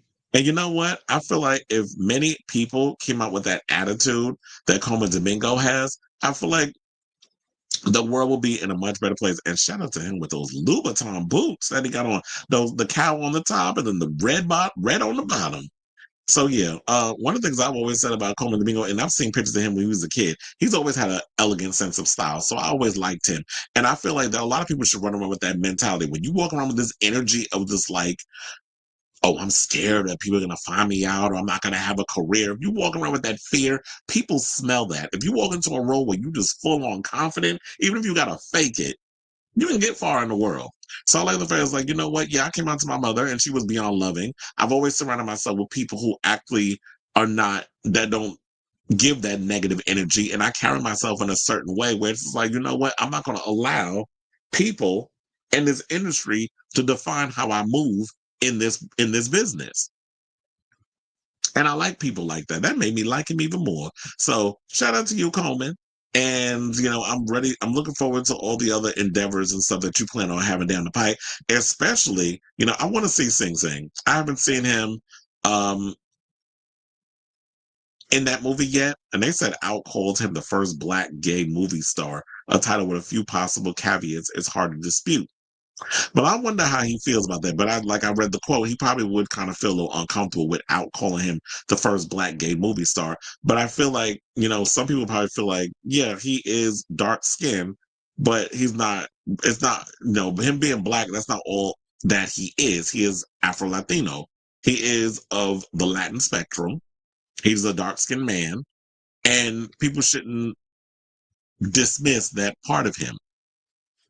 So shout out to you, Coleman. I like, I'm definitely gonna be out here supporting everything you do. I am a fan of his work. He's a good character actor, and I'm definitely looking forward to seeing what he's gonna bring to the role of Joe Jackson in the Michael Jackson biopic that's coming out later this year. So I say all this to say, what do y'all think of Coleman Domingo? What he had to say about labeling gay actors? I don't agree with the fact that people need to be called, oh, he's a gay actor, whatever. It's like with me, there's more to me than being a homosexual. So I don't want y'all to just be focusing on that. There's so much to us. We have so many sides of us and so many nuances. It's the same thing like when you look at an actor or somebody that's Asian. They don't want to be known as an Asian actor, a Pakistani actor, a black actor, a gay actor, a trans actor. It's like there's so much more to me than my identity or that part of that aspect of who I am. But you thinking I'm out here to suck a dick all day? If that's the case, I should just make adult performance movies, adult films, I should say. So let me know what you guys think of this story in the comments down below. Okay, so we got a comment. Felix says, right. He's right. We just want to be treated as people like everyone. Exactly. We're not the ones out here who just does the whole identity thing. Now, don't get me wrong. There is some people out here that do that act like their whole existence is based around being LGBT or being black or being Asian or being whatever. There's some people that sit around here and wear their identity like a badge of honor. And I'm not saying that you need to deny who you are and dim your light, but there's so much more to you than just trying to weaponize your gender or your sexual orientation in order to get things in the world, which is what a lot of people I see do that. But it's funny, like those who don't want to be seen in that light or people of color, we always want to have the nuances. Like there's so much more to me than being gay. And I feel like that's the same thing with him as well. And I feel like that's how a lot of queer actors feel when they perform. They don't want to just be seen as I'm a LGBT this or that. There's so much more to them than that. Okay, so now let's get into our final topic, which is gay men, out here debating, should they be taking pictures in the bathroom and stripping down in the bathroom to take a selfie. Now I had to try to find a picture. I did find this one that was pretty funny. So I was like, let's use this as that's a bathroom selfie, technically. So shout out to Queerty for this story. So they said a debate is simmering on Reddit on whether it's ever okay to send nudes on the toilet. So there's an art, as you know, to the sacred bathroom selfie. And yeah, it is. So yeah, there's people out here asking, am I the only one that feels like it's cringe when people send dick pics on the toilet? So, the one thing I have to say about the selfies that I don't particularly care for is like, yeah, if you're going to take a bathroom selfie, you need to make sure your bathroom is clean. You need to make sure your mirror is clean. You got to make sure there's no mildew and stuff in the towels and that there's no dirty laundry hanging around. Like, make sure that where you taking your pictures, even if it's in your bedroom, make sure the room is clean. That's why they always be making those jokes about the tops where they just got like the mattress in the middle of the floor that's on the floor, and then they got all that trash surrounding the mattress and be like, yeah, some of y'all be getting off on that where y'all think like, yeah, that's a top's bedroom. It's funny, but So one said that I agree that seeing a messy background, whether a bathroom or bedroom, can be a turn off, but it may also be a red flag for hygiene. This is what somebody commented. I see guys taking selfies through a dirty mirror too. Now, ubiquitous on dating and hookup apps, bathroom selfies have been around since the advent of the smartphone. It's easy to understand why the tactic is alluring. Bathrooms are very private, synonymous with nudity. We've all fantasized about stepping into a steamy shower with an Adonis-like hunk, lathering each other up and with soap while our pheromones run wild. Now, if in these collective fantasies, they said we conjure up images of bubble baths and rose petals, not toilet and soap scum. Well, it depends on the person. If you like into like filth and all the other stuff, some people are into soap scum. So one person said, I don't want to see the toilet in the shot. It also bugs me when there's dirty laundry all over the place, or when the mirror is totally filthy, or when you can see their bathroom counter is a total disaster, a person added before ending with a critical piece of advice. So if I feel like I can smell the background of your dick pic, then you might need to take some new pics. So now, of course, not all bathroom pics are created equal. There is a difference between standing behind a sink and a clean and clear background and sitting on the throne. So one person said toilet pics are not attractive. And one person also said, I do like a good dick pic, said a man who's clearly speaking for the masses. Well, I don't mind a good dick pic, but I do feel like backgrounds and settings is everything. But they also were sitting there saying, like, while Grande stock prices are soaring and Sniffies is exploding in popularity, even to the point where this Sniffies even got fashion coming out or out.